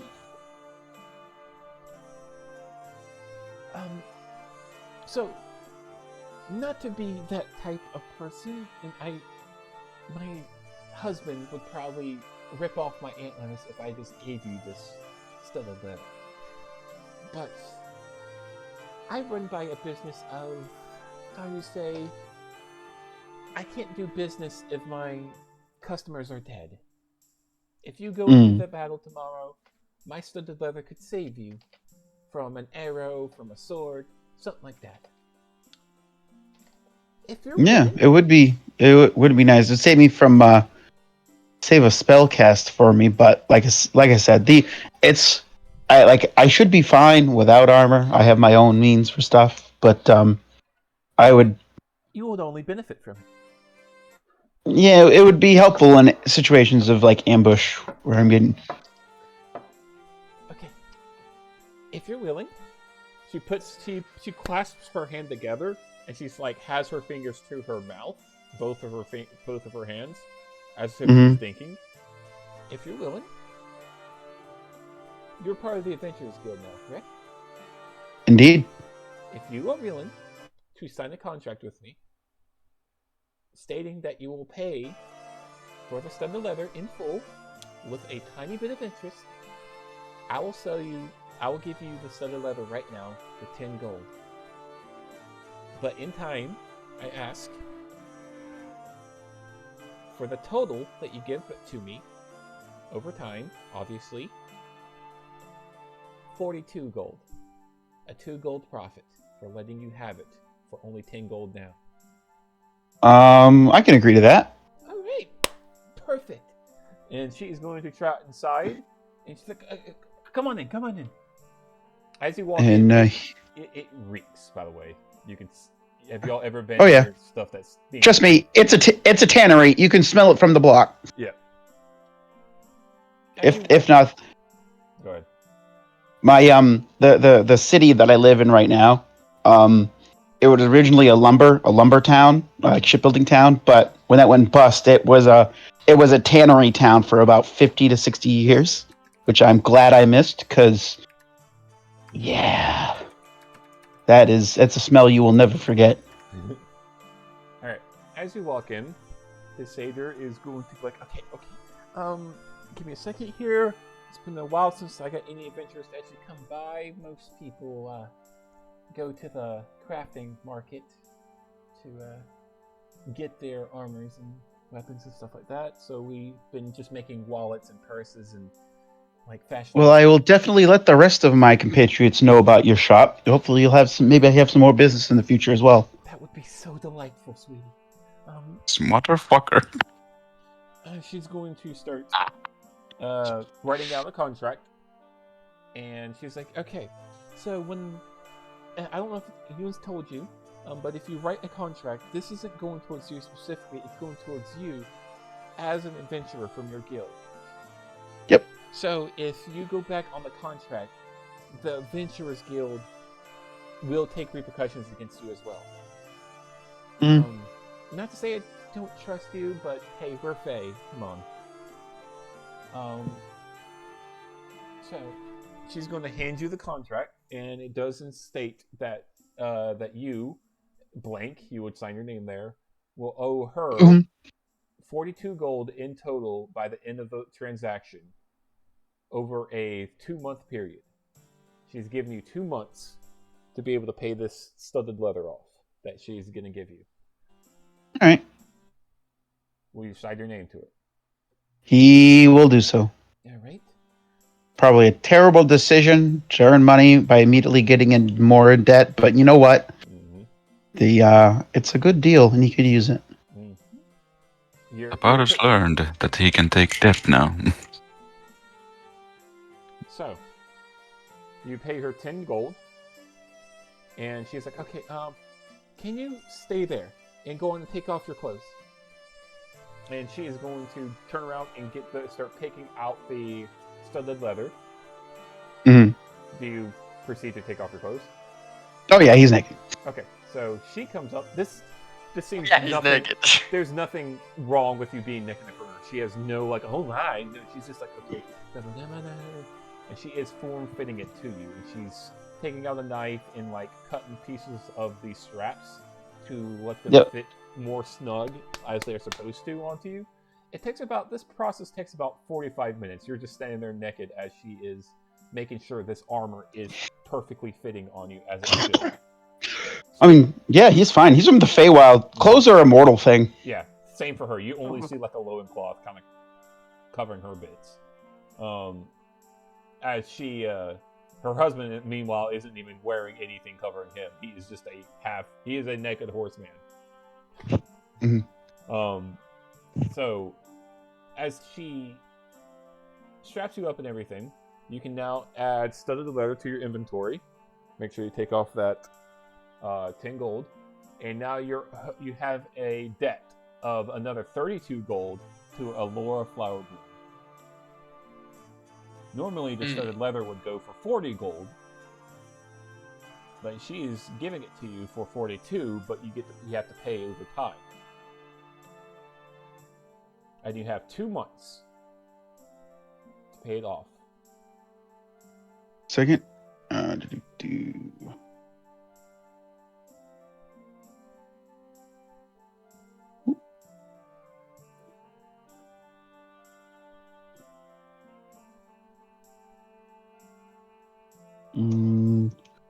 To GP 1 month. 2 months. 2 months. Mm-hmm. She explains to you as she's putting on the reason why it is 2 months is because some adventurers like to go on long, adventures, and they can be gone for weeks at a time. And I feel it's a bit unfair for those adventurers when I give, my people, most people would probably take them a week or so, maybe a couple weeks to pay off on things, but it can be some time before you come back to Golden Crown here. So I'd like to give you just that wiggle room to do what you need to do without having to feel the need to rush back. Yeah.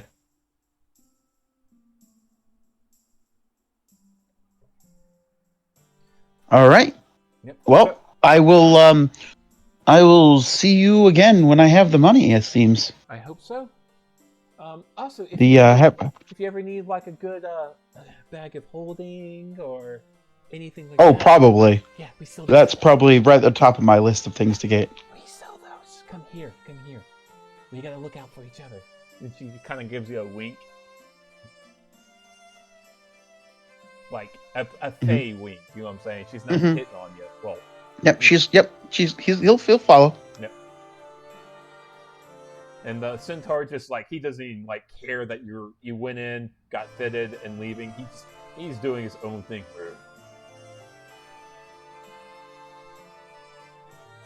So you now have studded leather as you walk out of this. Wait.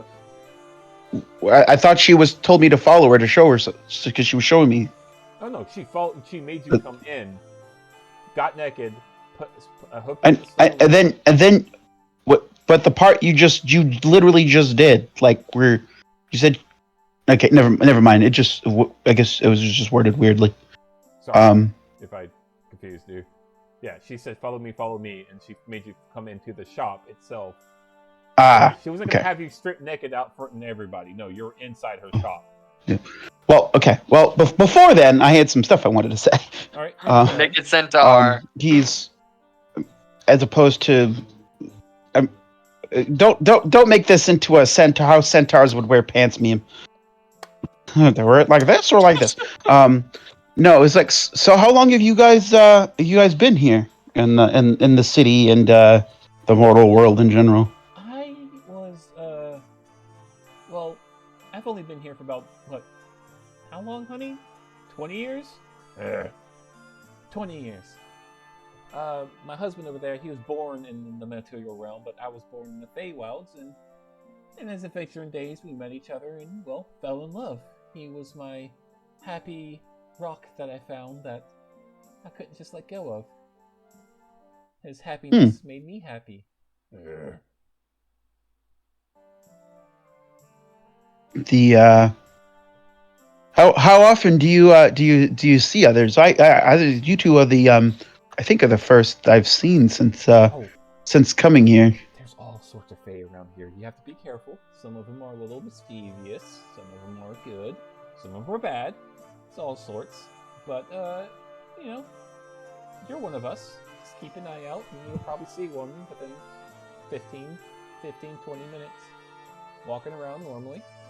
I know my sister lives in town, but she lives on the other side, and she's a bitch, thinking she can run her own leathering company. But, whatever. We're not going to go into that. If you go there, if I see you buying things from there, I will rip that armor off of you and spit in your face.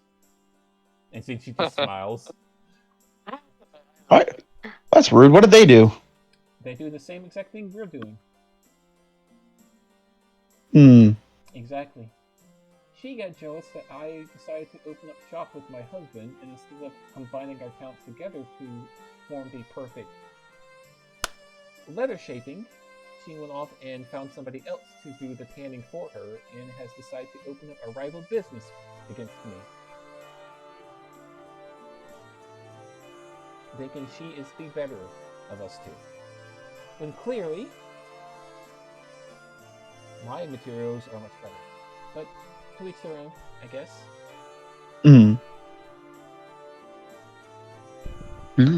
Well, thank you for the armor, and I will definitely be back for one of those bags of holding in the future. Definitely. What are your prices for those, by the way? For the bags of holding, they are about 70 for the smaller bags. They go about 70 gold. For the big, large ones, about 200. All right, thank you. No problem. Well, Also, I best go find my companions. Are all up to. If you have companions, okay. If you plan to buy more than one, please give me a heads up, because they take some time to shape and then enchant. I imagine at least a few of them will probably want one. Yeah, and But, just give me like a week's notice, and I'll have them all ready for you. But don't, Yeah, sure thing. Okay, thank you. And shop here if you for any leatherworking needs. All right, and he will depart. If you look And then, at the store, it's called the Centaur's Hide, by the way. All right.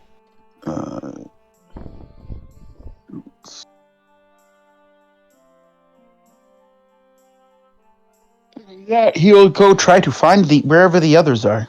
All right. So, Uh, Eleanor, Galder, Morgan, as you step out the Bees and Noble, it just so happens that Sabatis is walking by in his newly formed studded leather. Looking quite nice. Hey! Hey, Sabatis! She's Oh, quite hey, happy guys. that she has her books. you find anything good inside? Yes! She holds up 3 books. Investigations check to leather armor.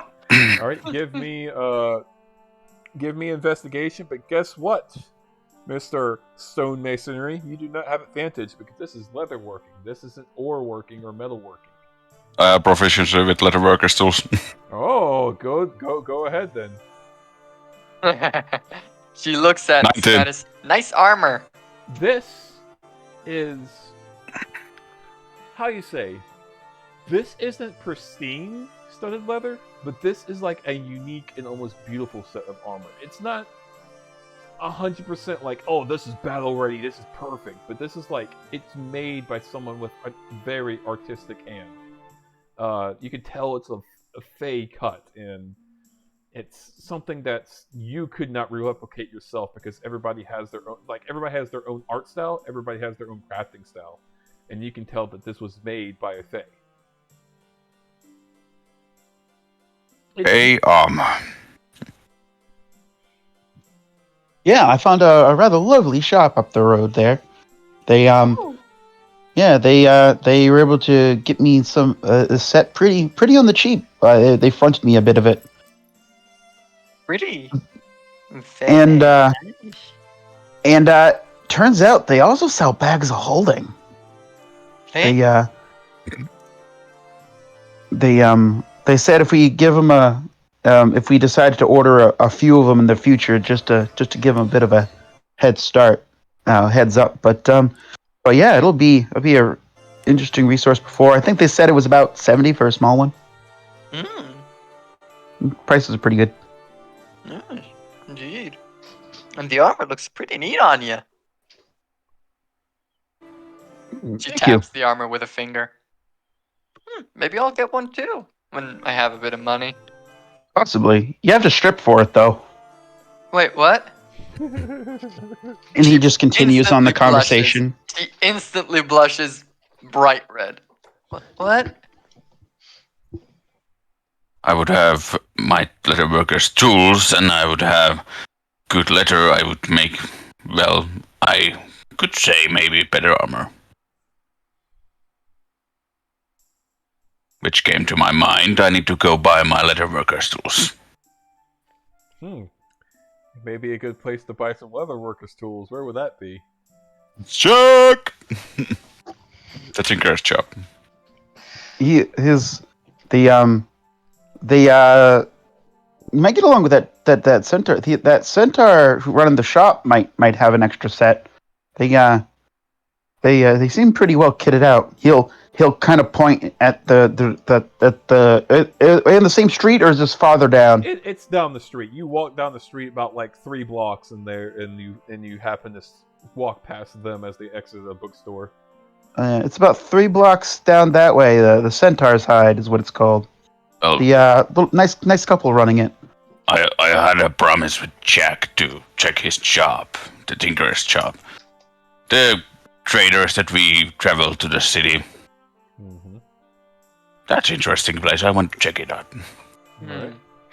I think I'll check out that Centaur's Hide later on, though. But first, I want to check something else.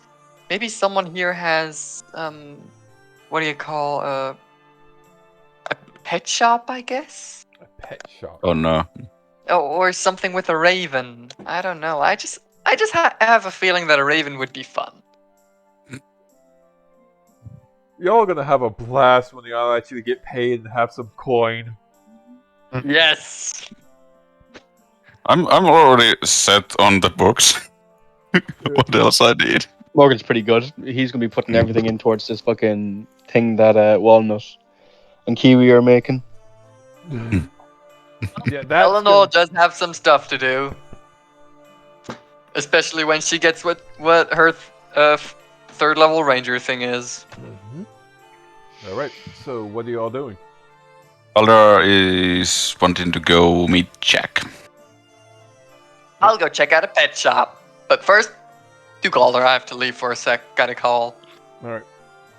So, Galder, do you try to convince these people to come with you, or do you go on your own? He looks at Morgan and then looks at Eleanor. I think you should be with Girly. But if Zapatos wants to come,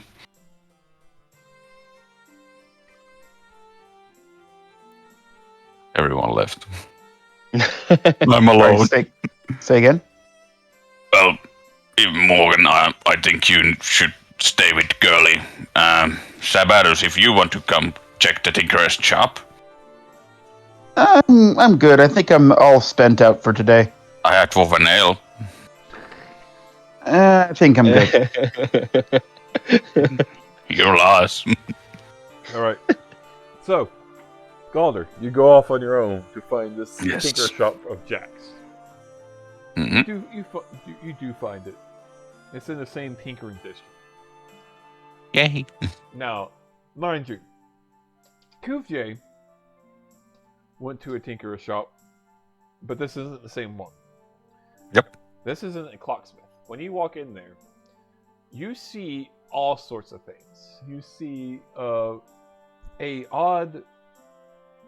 It's not a warforge, but this creature is made of steel, and it looks at you. It looks like a fox, but it's made out of metal plates and shifting. Something arcane in nature. Fuck.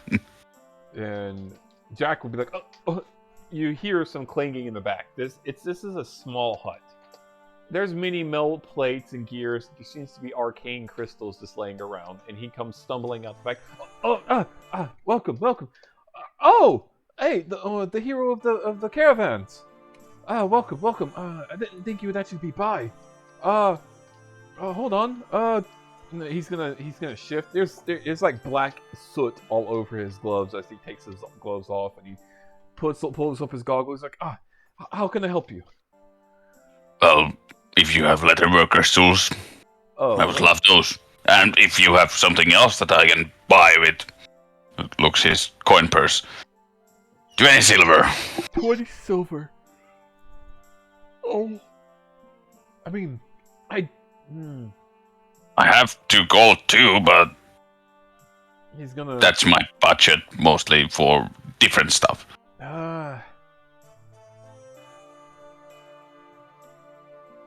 I only have one set of leather workers' tools, and they're the tools I use.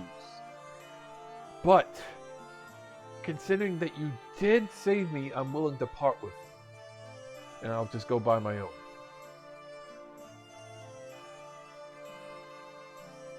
How much? I will sell you these for... He considers it for a moment.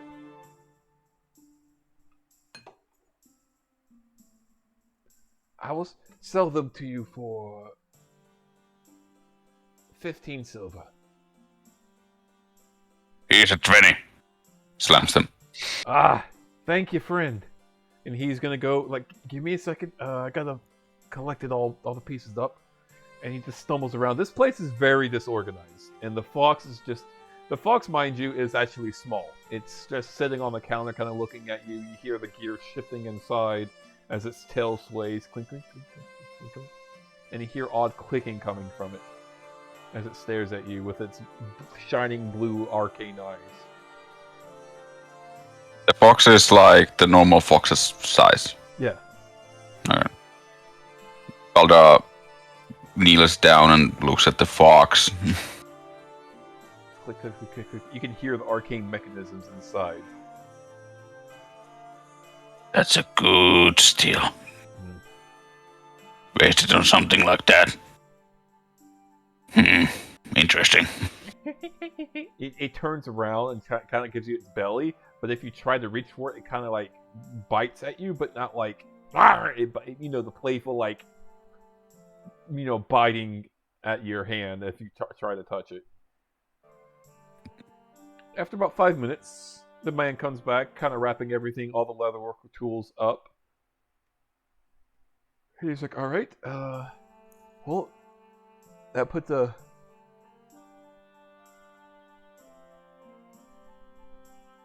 damper on a few things I did have planned, but it's worth it, considering that I'm not alive because of you." So Well, and you have a business partner.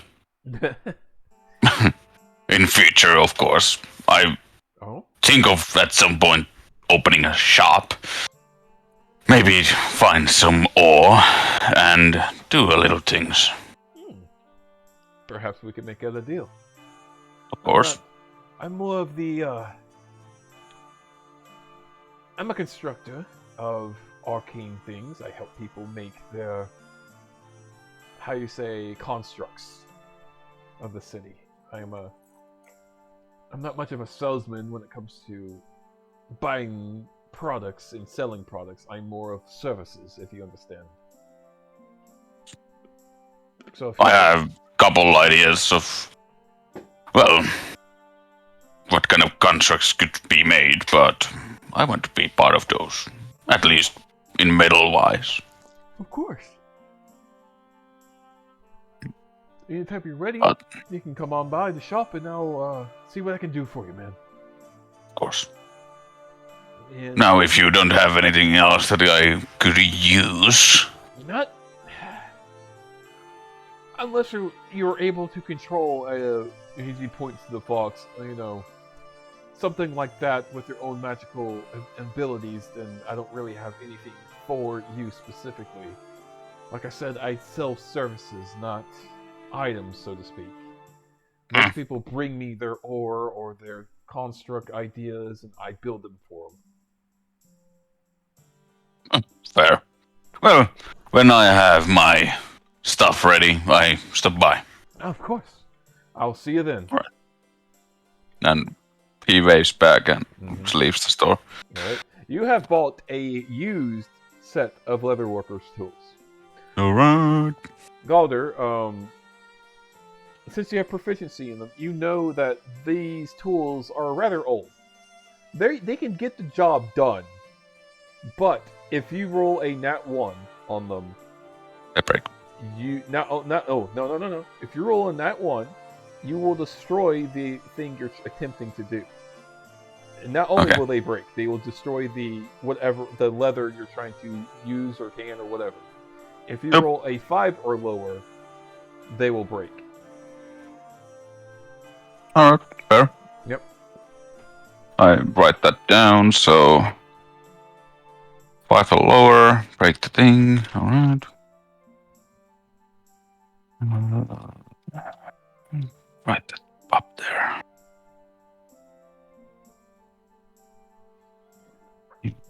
Wow. Alright. Reverse tools. 5 or lower. Let on there. Alright. So, It's that. while you're heading back, Eleanor, you said you wanted to do something. Now's the time. What'd you want to do? Pet shop. Pet shop. You find... Yes. Give me investigation. Oh god.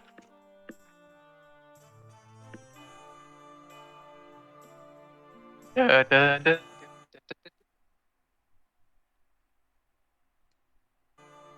a cute. It's a cute satyr.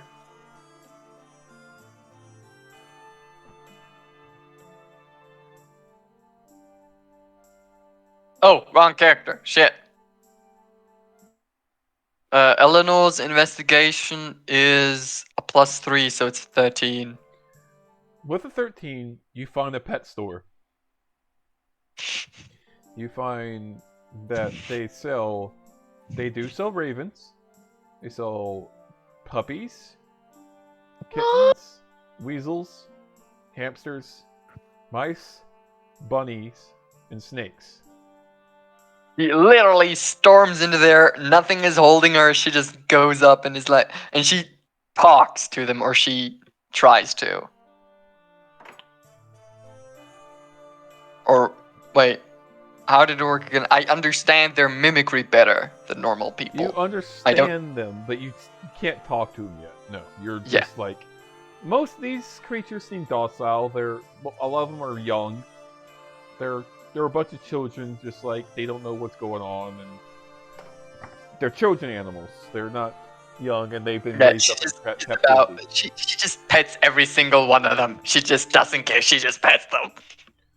The store owner, which is a large minotaur, huffs at you. It's like, hey, what can I help you with? She jumps up. Her entire normal anxiety is basically gone. Mm-hmm. As soon as she's around animals, she's at peace, basically. Hello, sir. I'd be interested in maybe purchasing one of your ravens. Oh, messenger raven or a war raven? What's the difference? It's just a raven. Well, one is more suited for battle and would willingly go into battle with you rather than fly away in fear. Maybe just a messenger. I don't want him to get hurt. Alright. We got a few messengers that we could hatch for you. The only one we have available right now is that war raven over there. Falco. Points over to Falco. Ah! And it's this loud adult raven. He waves over to him. Hey, Falco. So messenger raven. We'll probably have a few of those hatched here soon. Any that isn't acquired by the Maltese army and other adventurers, they usually go for about 20 gold each. They take about 5-6 weeks to train. Mm-hmm. So you could probably expect to have one here in about a month and a half. And what about him, Falco? He seems kind of cranky. Oh, he is. He's an asshole. Oh no, I like him. I mean, if you want him, you can have him. But that Falco is going for the costing price of 50 gold. Oh my. Well, I think I'll come back once I have a bit more gold. Mm-hmm. Are you looking for a puppy or a kitten or anything, or are you an adventurer looking for something to help you in battle? No, I think for something that will help me in battle, I think I already have something. Right. Something a bit bigger than a puppy. I mean, we can get dire wolves as well, but that requires some time and effort. No. I think wolves are nice, but I'm more of a bear person. Oh! Well, be careful walking around a bear in town with it. Just be careful with that. That's, sort of unique. Oh, I'm sure... Oh no, Bill is nice. Oh. Like I said, be careful with that. Not many people will see a bear walking through this market as something nice. He'd never hurt anyone. Yeah. You can tell this Minotaur is sort of like, you ain't right in the head, are you? He doesn't say that. Oh, I am right in my head, sir. He doesn't say that. He's just like looking at you like, okay, you're a crazy cat lady. Wait, she doesn't have cats. Well, Crazy bear lady, thank you. So yeah, when you have money, come on by again.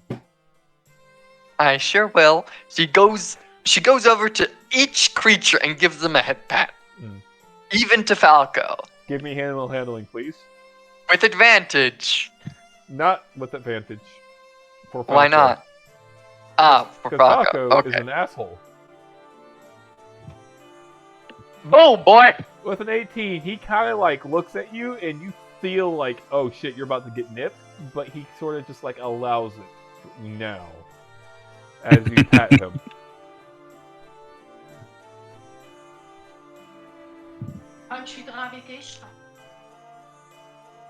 So, the rest of you, Morgan. He does. I'm about to go drink another cup of coffee. Mm. I didn't get much sleep last night. Mm-hmm. All right. So, as Eleanor leaves the pet store, Sabatis, the sun is starting to set. Yes, Are you going to go on that date? absolutely. All right. Morgan, are you just going to Yo. leave Morgan there, Sabatis? Morgan. Sabatis didn't go with Morgan. I know. Oh, where did Morgan do then? Did Morgan go with Eleanor? Oh, Store? yeah. Sorry, I thought I was confusing with someone else. Yeah, no, he went with Eleonora. Okay. Yeah, No. you saw all this shenanigans go down in the pet store, Morgan. Mhm. Sabatis, you're left alone yeah. again as they went off in their separate directions.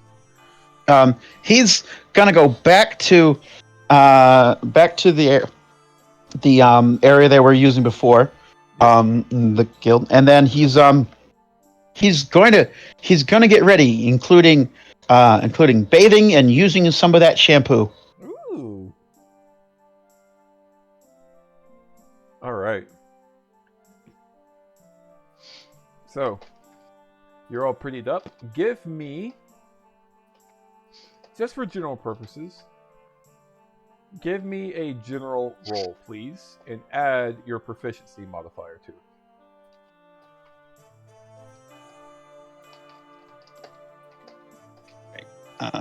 it.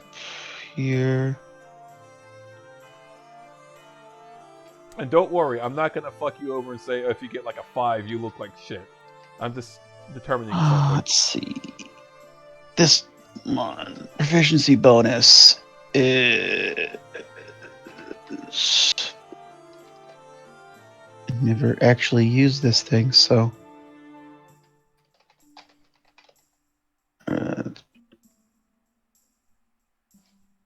Oh, there it is.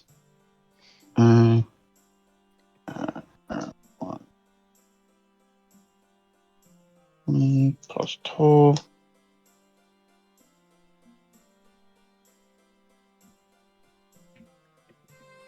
Out of curiosity, why proficiency and not like charisma? Oh, because I'm trying to find out like how you look in the eyes of him. Is what I'm doing. I can roll it myself, but I want you to roll it and add your own proficiencies to it. Okay. With a 5. Alright. Mind you, it's nothing bad. You still look good. I'm going to tell you as a DM right now. You took your time. You got bathed. You got showered and everything. So, do you go to a shop after you dress yourself up nicely? Yeah. All right. I would have on the way out checked like would he have had like his hours posted on the door or something? Yes, as I he left? does. All right, then he would have checked, so he would have had the right time to stop by for closing. Okay. Yeah, it's around 1800. But as you go up to it, the door is locked. You hear shuffling inside, and as you knock, Yes, he will not. all right, he will come up and answer the door. He is rather prettied up himself. There is glare on his cheeks. His robes are more form-fitting. He has, as you already probably know, he has like a slender build to his body. He's not meant to be buff. He has muscle to him, but it's more of like a slender man. Slender Man. Tentacles and white Oh, mask. oh No. God. Yeah, he seems to have prettied himself up as well. And he looks at you, and for half a moment, it seems like he's registering something. But then he just gives you this deep smile, and he's just like, "Well, don't you look beautiful?" Thank you. Say as much for yourself. Ah, thank you. So, I think I know where exactly where we can have a nice little meal together. And he closes the door behind him, takes out the key, locks it up, and he starts walking with you down the market. And he sort of like, mind you, Treen is only about 5'2". How tall is Sabatus?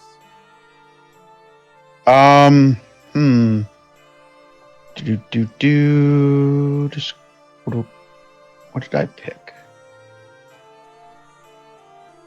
1 second. Let's do.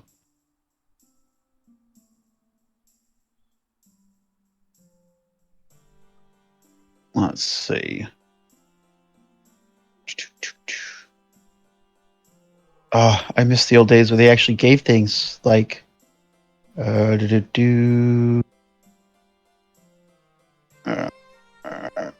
Of course, they don't give a height measurement. Why would they do something that every book has done? Is it dicks? Actually, wait. Maybe it's because I was looking at the bestiary and not the other one. That's a theory. Hey, that's what it was. Hold on. Let me do.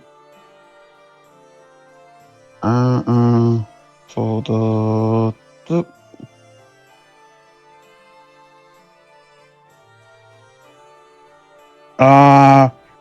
He's about 5'5". All right. So you're a few inches taller than him. He's going to walk with you, and he has that elegance to him of he knows he's sort of beautiful. He knows, like, not only in a feminine way is he beautiful, but he has a nice body as a man as well, but it's more feminine. But as he walks with you, he's gonna just like glance at you. He's like, "So what do I owe the occasion to spend this evening with you?" Well, I wanted to thank you for all your help so far, and no, I always have a keen eye for beauty. Oh, is that a compliment? Indeed it is. You see a slight blush on his cheeks as he walks with you, and he's like, "Strange. I didn't think to find such interest in adventurers. But I guess I'd like to be proven wrong in this occasion."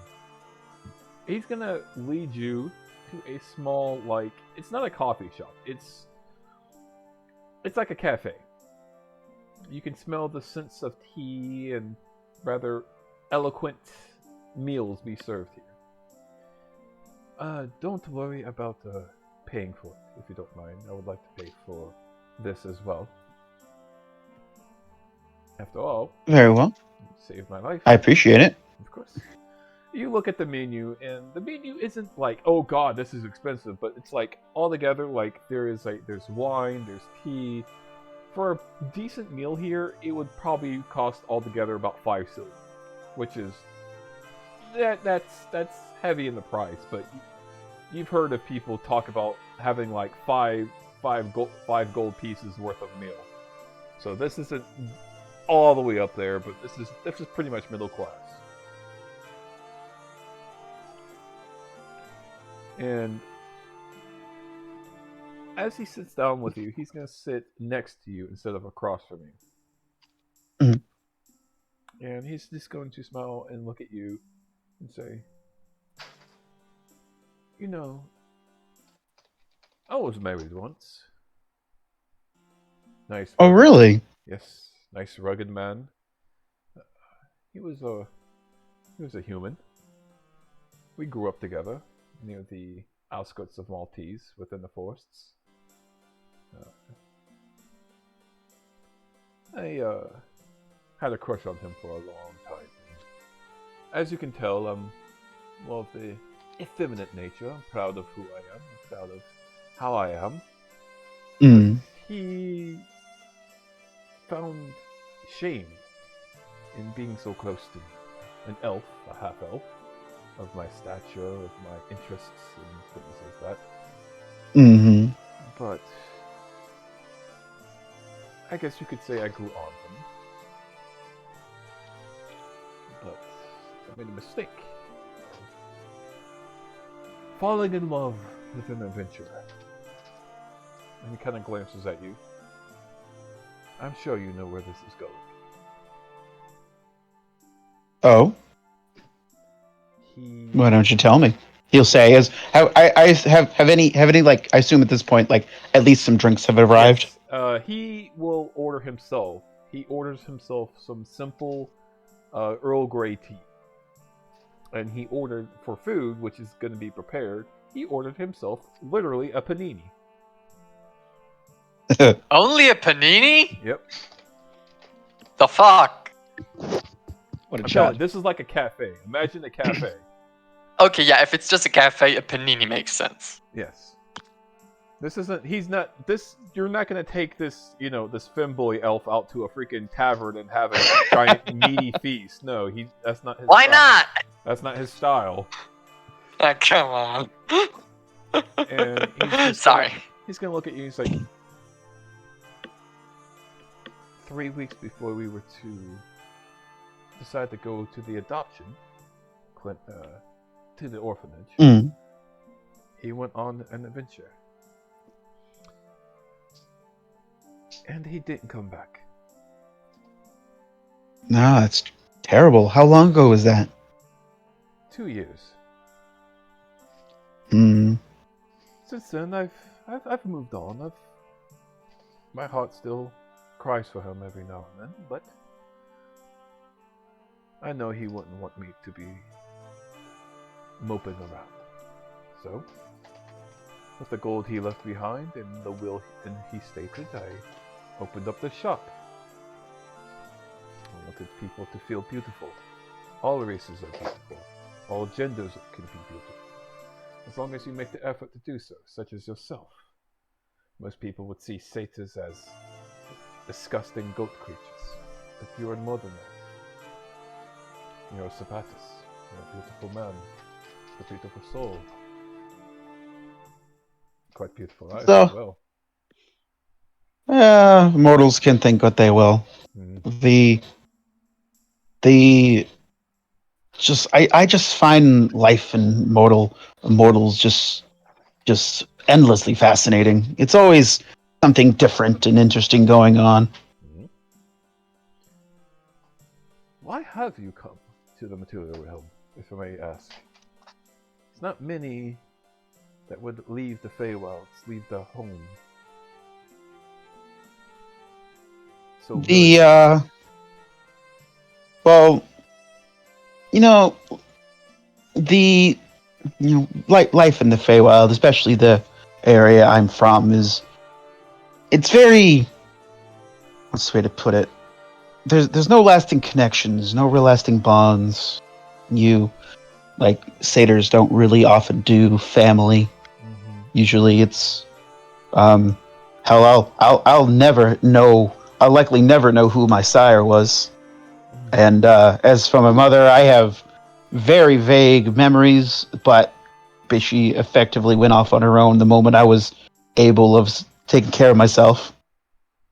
And, after a few decades to a century of wandering around the Feywilds, alone, there's only so many dryads you can bed before it gets kind of samey.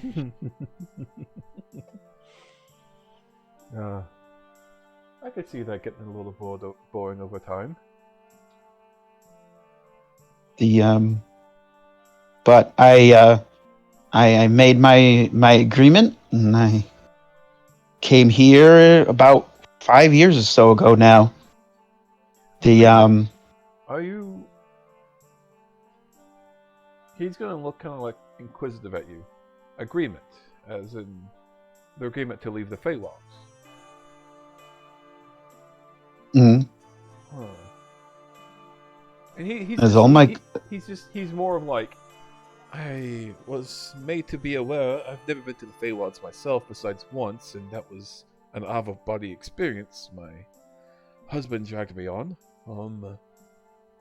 But I was made to be aware the agreement was for Moltrals specifically. I didn't know the Fey Queen herself. I don't know too many of the specifics myself as of the nature of the agreement, but the from what I understand, anytime anyone leaves the Feywilds, there's a tithe of memory that the what do I call her? The goddess, The Fey Queen. the Fey Queen demands of all who leave her realm. Mortals pay a bit of a steeper price than most. That's what it is. Okay. I was beginning to think that, like, so do you even remember your home? Because all I remember is I went there, but I don't remember a single thing about it. So I don't.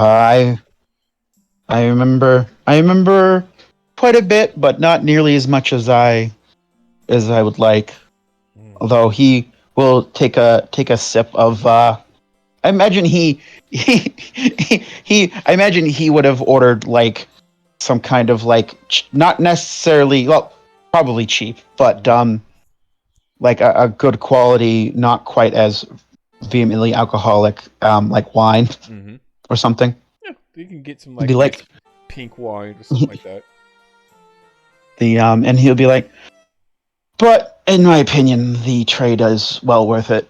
The as I've mentioned to my companions, possibly the Fey cuisine um is both excessive and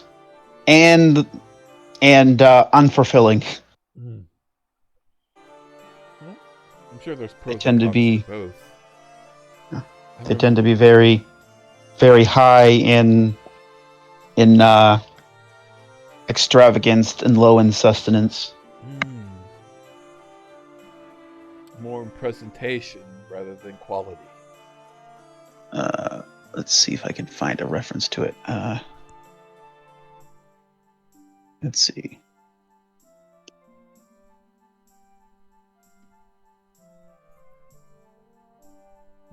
Ba-doom.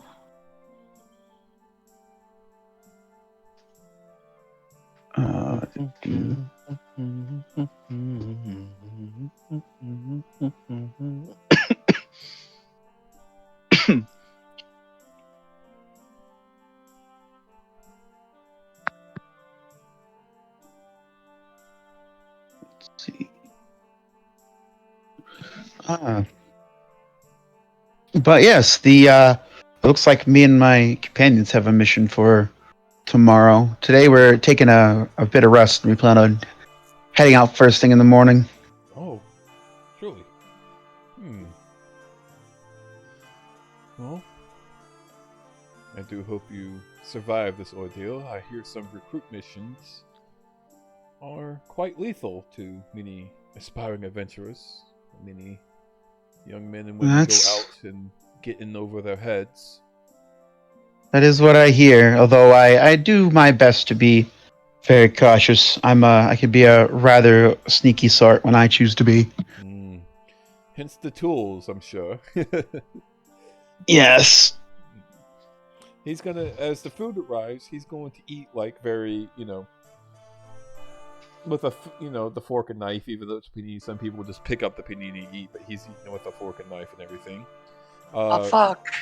Things you can eat here are like chicken wraps, stuff like that. It's not that high class. It's like I said, it's a cafe. You're not gonna get like a bowl of beef stew here. You're gonna get something trying to be fancy, but it's not fancy. He totally ordered a sandwich. Okay. And he's gonna go on and tell you about his family. His mother is an elf, who Mhm. works in a temple that's off on the edge of Maltese. She's still alive. The father has gone on and passed because of old age, and Treen himself is around 115 years old. He is a former adventurer. He adventured for a short time with his husband before deciding it wasn't for him, while his husband continued to adventure. You sense a bit of disappointment in his voice when he tells you, like, he decided to continue his adventuring life and leave me at home waiting for him. I am not the jealous type, nor am I the type to say, you belong to me and only me, because beauty sometimes, I believe, needs to be shared. But I did grow lonely, and I wished for him to be around, not some hooligan I found looking at me sideways, if you understand. I do. So, this is nice. I did not expect such companionship from a man I met on the road. Well, you have to find what enjoyment in life you can find when you find it. He's going to kind of smile at that, and he's going to attempt something. If you allow it. Mhm. He's going to start reaching out towards you. All right. And he is going to run his hands through your hair and just kind of look at you and smile. I will allow him to do so. And he is going to say, indeed. Sometimes you just must let things happen. Tell me, do you have anywhere to stay tonight? Not personally. Well, other than just kind of the place at the guild hall, but it's a bit. I always have trouble sleeping in huge places like that. Two people in one room. Would you like to come to my That house? would be. That sounds like it'd be lovely. He's just kind of smile and blush a little bit, and he's like, "It would be lovely. I could have some wine served out, and possibly a dessert." But I have some ideas for a dessert, he says with a bit of a slightly growing smile. And he is going to just blush more at it. And he's like, "Oh my, it seems very sweet." And he's gonna let go. And yeah, so this. So you were telling me earlier some of the reputation of satyrs. What do you know of us? I know that. Well, I only know what people say, and people say stupid things all the time. I know some are true, some are false, some are just stereotypes that people blather on about. What I do know about satyrs is you're of the Fae, and I know that the Fae can be branched out to two different types. I see you're from the more gloom-litten type, which is none a bother to me at all. It doesn't discern who you are. It paints a picture, but it doesn't paint the full picture. I know satyrs are more of isolated animals, more so than humans. You are playful as any Fae are. I do know, however, that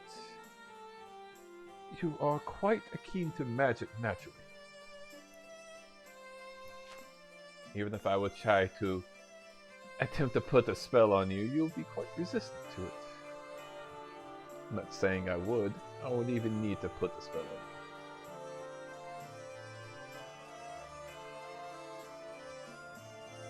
And as far as satyrs go, I think that's the extent of my knowledge. Oh, you that's right on most accounts. The but at this point they probably would have both ended their meals and be like, and so shall we retire for the evening? I might have to leave a bit early tomorrow. That is fine. I would only ask, if you could wake me up before you go. Of And course. as he starts walking you home, he is going to sort of like look at you and kind of like fidget and sort of just reach out and like hook his arms around your arm. Oh, the moment Sabatis seen him finishing, he would have put an arm around him. Oh yeah. Then he happily kind of like presses himself up against you, smiling, leading you to his home. Lets him cuddle in. Yep. Yeah, lets him cuddle in. Yep. So he is going to lead you home. I'm not going to make everybody sit here and listen to it. He's going to lead you home. You're going to have a few I glasses do not of wine. mind. This would be exciting. I'm Sorry. not going to do it. He's going to lead you home. You'll have a few more glasses of wine, and then he sort of makes the first move. And we're going to fade to black on that. Yep. All right. So Sabatis has a great night with Shreen. The rest of you, what do you do for the Here night? go. Galdor goes to the family porch. Well, Alright. his aunt, Mm-hmm. and starts reading the silver making book. All right. Of course, helping the aunt first with the things that if she needs something. So this book, how I'm going to have books is you need complete focus to do it. And you're only able to give complete focus up to, what is your wisdom modifier? +2. So you only can give up the complete focus for 2 hours a day before you're Alright. just exhausted. You're going to need about 28 hours altogether to read this full book. So, Writing that down. if you're willing to give 2 hours, you can sit down and read this book for 2 hours. And it starts to give you the basic details of, like, you need to go from start to finish. You need to read every single detail of how this is going to work, how silver is made, how silver comes to be, what raw minerals that make up silver, stuff like that. Because these raw minerals will have to be mixed with other minerals to make this stronger version of silver and stuff like that. And that's what you gather from the first 2 hours. But then as you start to read past that 2 hour mark, you're just like, oh, I could use a nail right now. And you kind of like, oh crap, I misread that sentence, and you have to go back and reread it. But then you're like, yeah, I'm done. So everybody, when you read books, the focus you have for them is your wisdom modifier. If you have a lot of wisdom, you can read a lot longer. There is exceptions. If you're a wizard, it will be your intelligence modifier plus your wisdom modifier. That is how long you can read. If you get keen mind, you also get this ability of intelligence modifier and wisdom modifier put together. So if one of y'all gets keen mind, guess what? Boom. Y'all get to focus longer.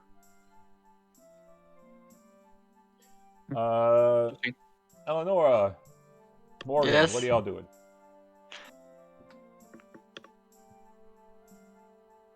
I don't know. Morgan's got nothing really to do. He's You're waiting to fight I'm things, chilling. aren't you? huh? You're waiting to fight. Okay. Morgan, do you agree to be pulled along again? What else is he gonna do? Fuck it. Why not? Okay, she pulls him along and looks for a bar. There are many bars in this city. One that they can afford. There's many cheap bars in this city. Hell yeah! Now you're talking my language. Okay. Give me one that looks like there are a couple of adventurers in. And don't give me the same answer again. Today on Diners and Drive-Ins.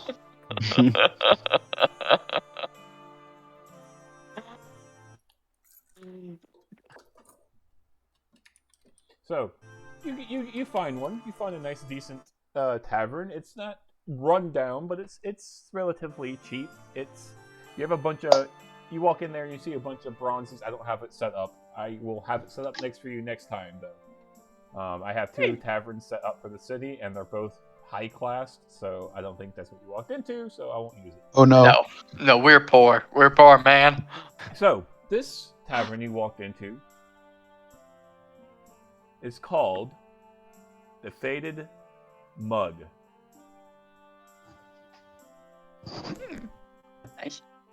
Wanna have a drink, Morgan?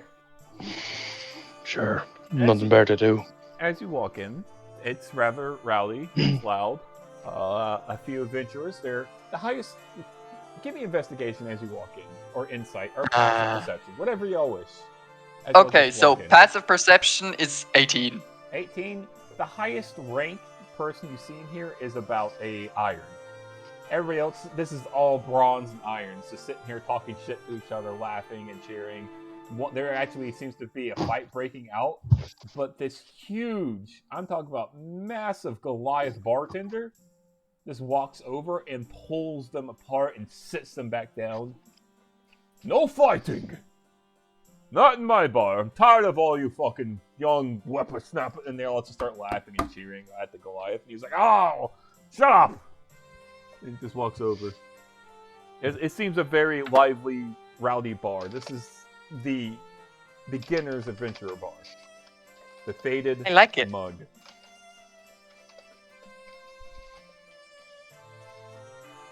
Bug, not faded bug. It's faded bug now. Entirely full of rookies who think they're hot shit.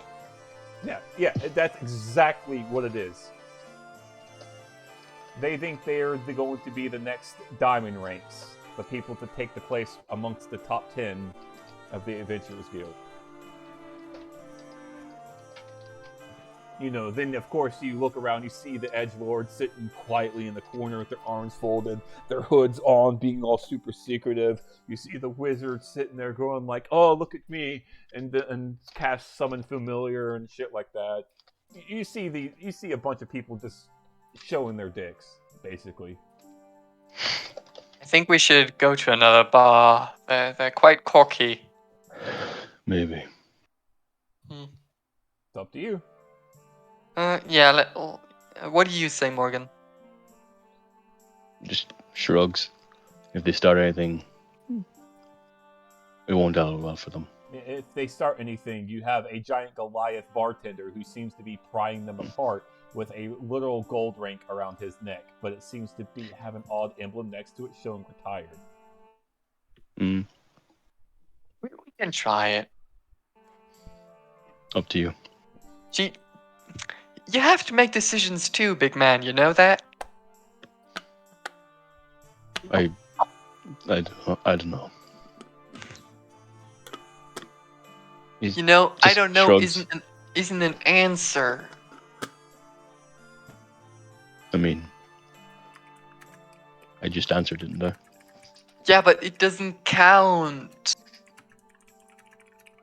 Kinda does. Like, if a girl asks you, do you want to go out? You say, I don't know.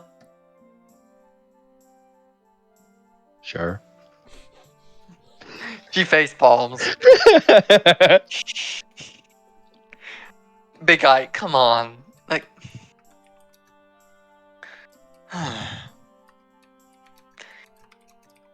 What Let's was it get a about drink. that... What was about that book you were so interested in? The Fey Dwarf one? What are Fey Dwarves? Some good people. Can you tell me more? She'd lead him to a chair and sit him down. As y'all sit down, the bartender kind of claps like, hey, and she's whistling at one of the barmaids who seems to be just this lazy like kobold girl. Like, what? Yeah, okay, yeah. You see this green kobold girl strut over to you like, what y'all getting?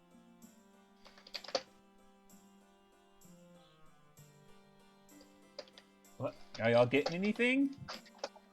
Whiskey. He looks at Morgan like, Whiskey? yeah, give an Okay. answer. An ale, please. What kind of ale? What ale do you have? We got Dwarven Ale, we got Honey Wheat, we got Oktoberfest, since it's the fall around here. We got Brown Ale, and we got Golden Wheat Ale. Like the Oktoberfest one. Sounds fun. Okay, Pumpkin Spiced Ale coming up, you basic... Ugh. And she just walks away. What's she about to say? She's too innocent for that shit. Uh-huh.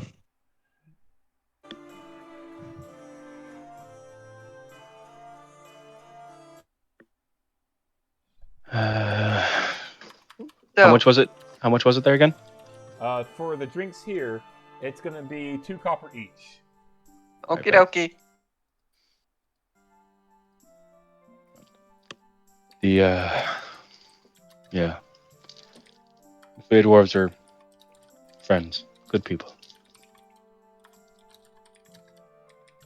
That. Can you please tell me more? Like, where do they come from? How do they look? Just small, kind of furry, I guess. Can't really say more than that. And how do they talk? Like, what's the language sound like? He'll say like this in Fey Dwarf. Yeah. And oodle skadoodle, your dick is now a noodle.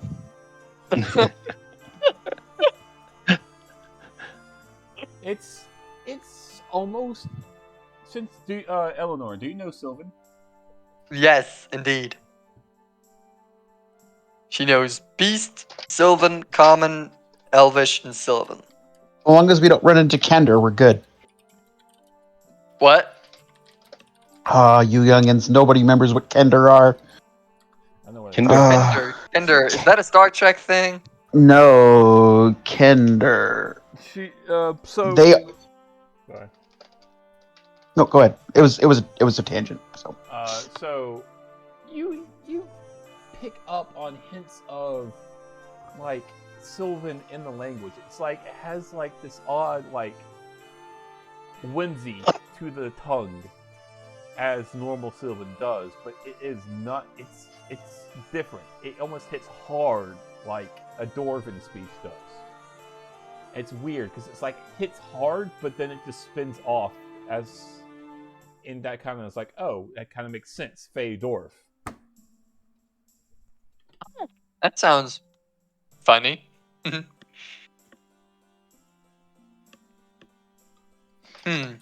It's not really well known. How did you get to know it? For quite possibly the first time you've met him, there is a small smile that grows on his face, Smack. remembering from before. Whack. Whack. It's a long story. Please, we have time. Now you're not getting rid of her. Now you made her interested. Now you're stuck with her even more. Involved Dragonborn, a few small things, my axe, a lot of killing.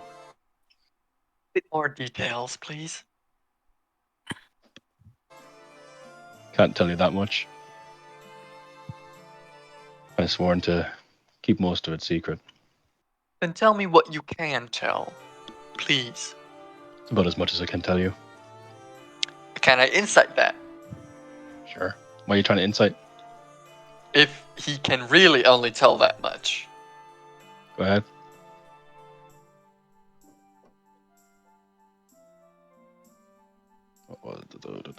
Stop it! Stop it! Can you beat a 26? Oh, he's not lying. He does have to keep. You have the feeling that he made a promise or something to keep a lot of it quiet. So he's obliging to that. Most interesting. Nice.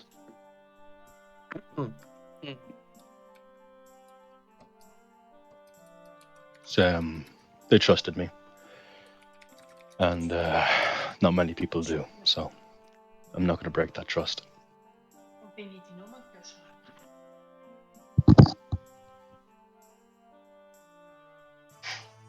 Is muted.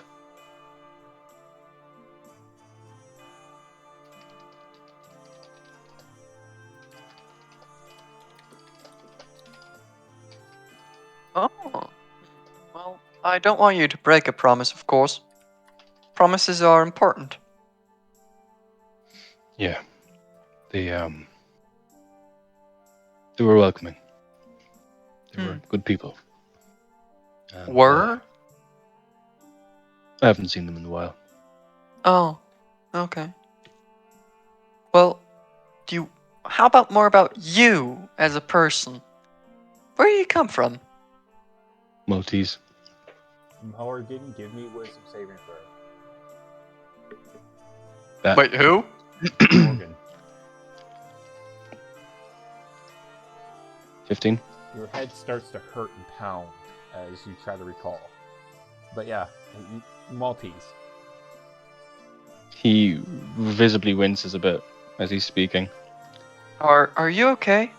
I'm fine. Are you sure? I I'm fine. do have some basic medicine. I'm fine. Can I insight that? Sure, I guess. Yeah, she can do basic medicine, but not His more. passive And deception is higher than that. there passive deception. Huh? You have a passive of everything. Really? Yes. Can you still roll me that? No, I don't. No, I'm not the DM. No. I would say you, whether or not he's really fine, you feel like he'll be okay. Because he seems like he's being honest. Like, yeah, I'm fine. I'm fine. You have this slight hunch he may still be in pain, but it's like, he's fine. Well, if you say so. So, what about your family?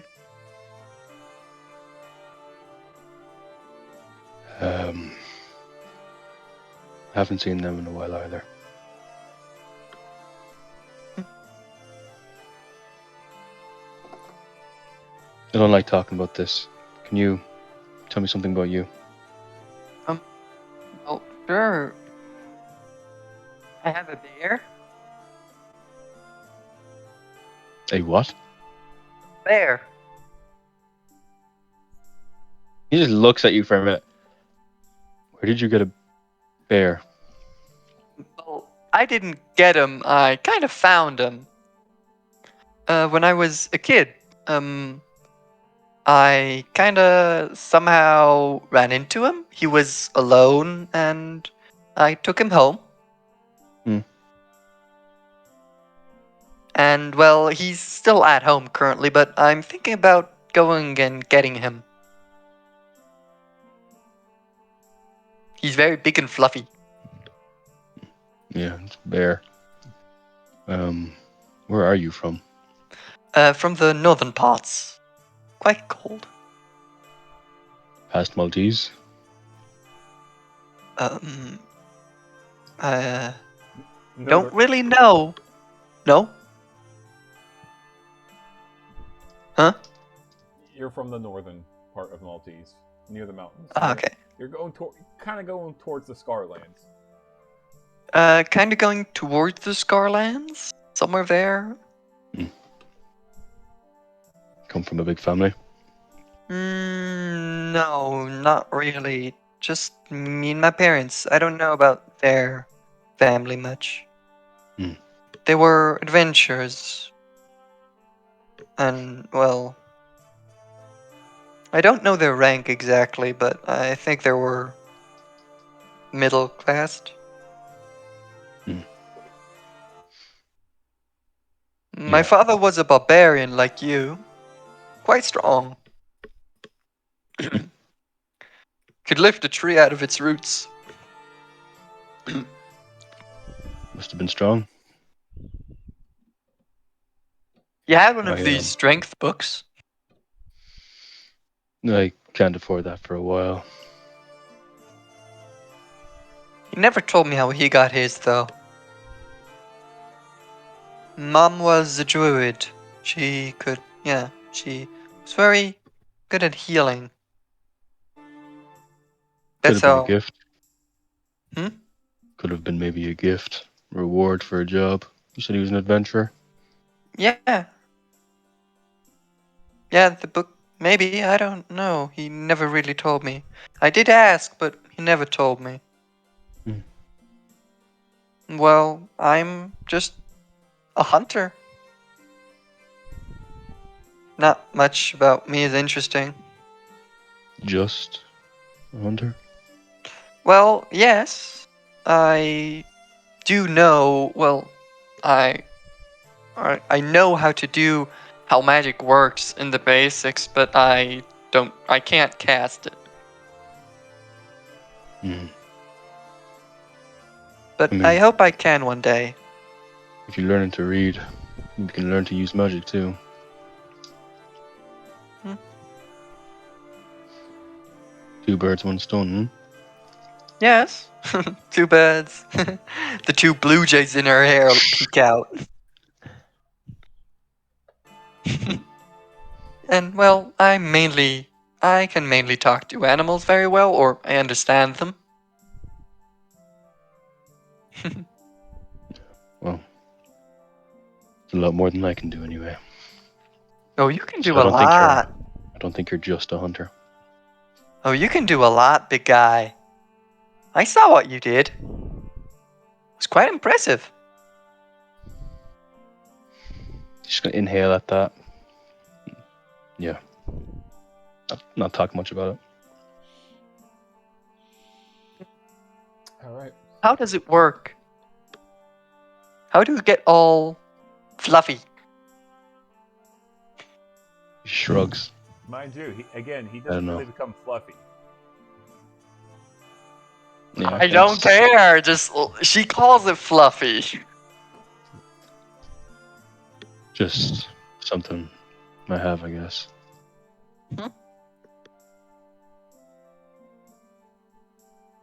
Hmm. I don't know. So, Did we leave Goldar and Storm alone? No, I think Storm went somewhere, and Galdar also went somewhere, I think. Y'all did leave Kuja alone, but she kind of does her own thing for this session. She vibing. she's probably hanging out with the Tinkerer, thinking of Real. ideas and stuff like that. I'll have her do. But I don't mean to do this, but I'm going to have y'all kind of wrap everything up here now. Yeah, that's fair. I'm fucked. So Yeah, Eleanor trying to beat stuff out of you. Eleanor is trying to make that bridge with Morgan. They have a nice drink together that night. Y'all retire. Eleanor probably gets smashed because she doesn't have good con. Morgan, you're probably challenged to a fight, but as soon as the fight would even possibly happen, the Goliath just slams his fist on the counter, staring at you both. Doesn't care who started it. Sit the fuck down and drink. He'll just shrug the entire time. Sabatis, you're getting the booty. Galder, you're getting the hammer as your Fuck. your family is just Dwarven family. I know. Firebeard family. Yep. So, Yeah, Morgan, I hope you're okay with carrying her somewhere because she's gonna be quite drunk. She's a lightweight. Yeah, Literally. let's carry her back. to the Morgan adventure is pretty well. basically the babysitter of the crew. Basically. I'm getting a little sad for you, dude. So we're gonna end this filler session today on that note. Tomorrow, not tomorrow, but next week, hopefully we have Kuj around so we can actually continue the adventure. But y'all have solidified some relationships or started some. Sabatis is now. Plus with this format, sometime later the week you could easily just do like a little bit with Silb, and he'll be all caught up and have lost anything. So, with that, we're going to close today's session.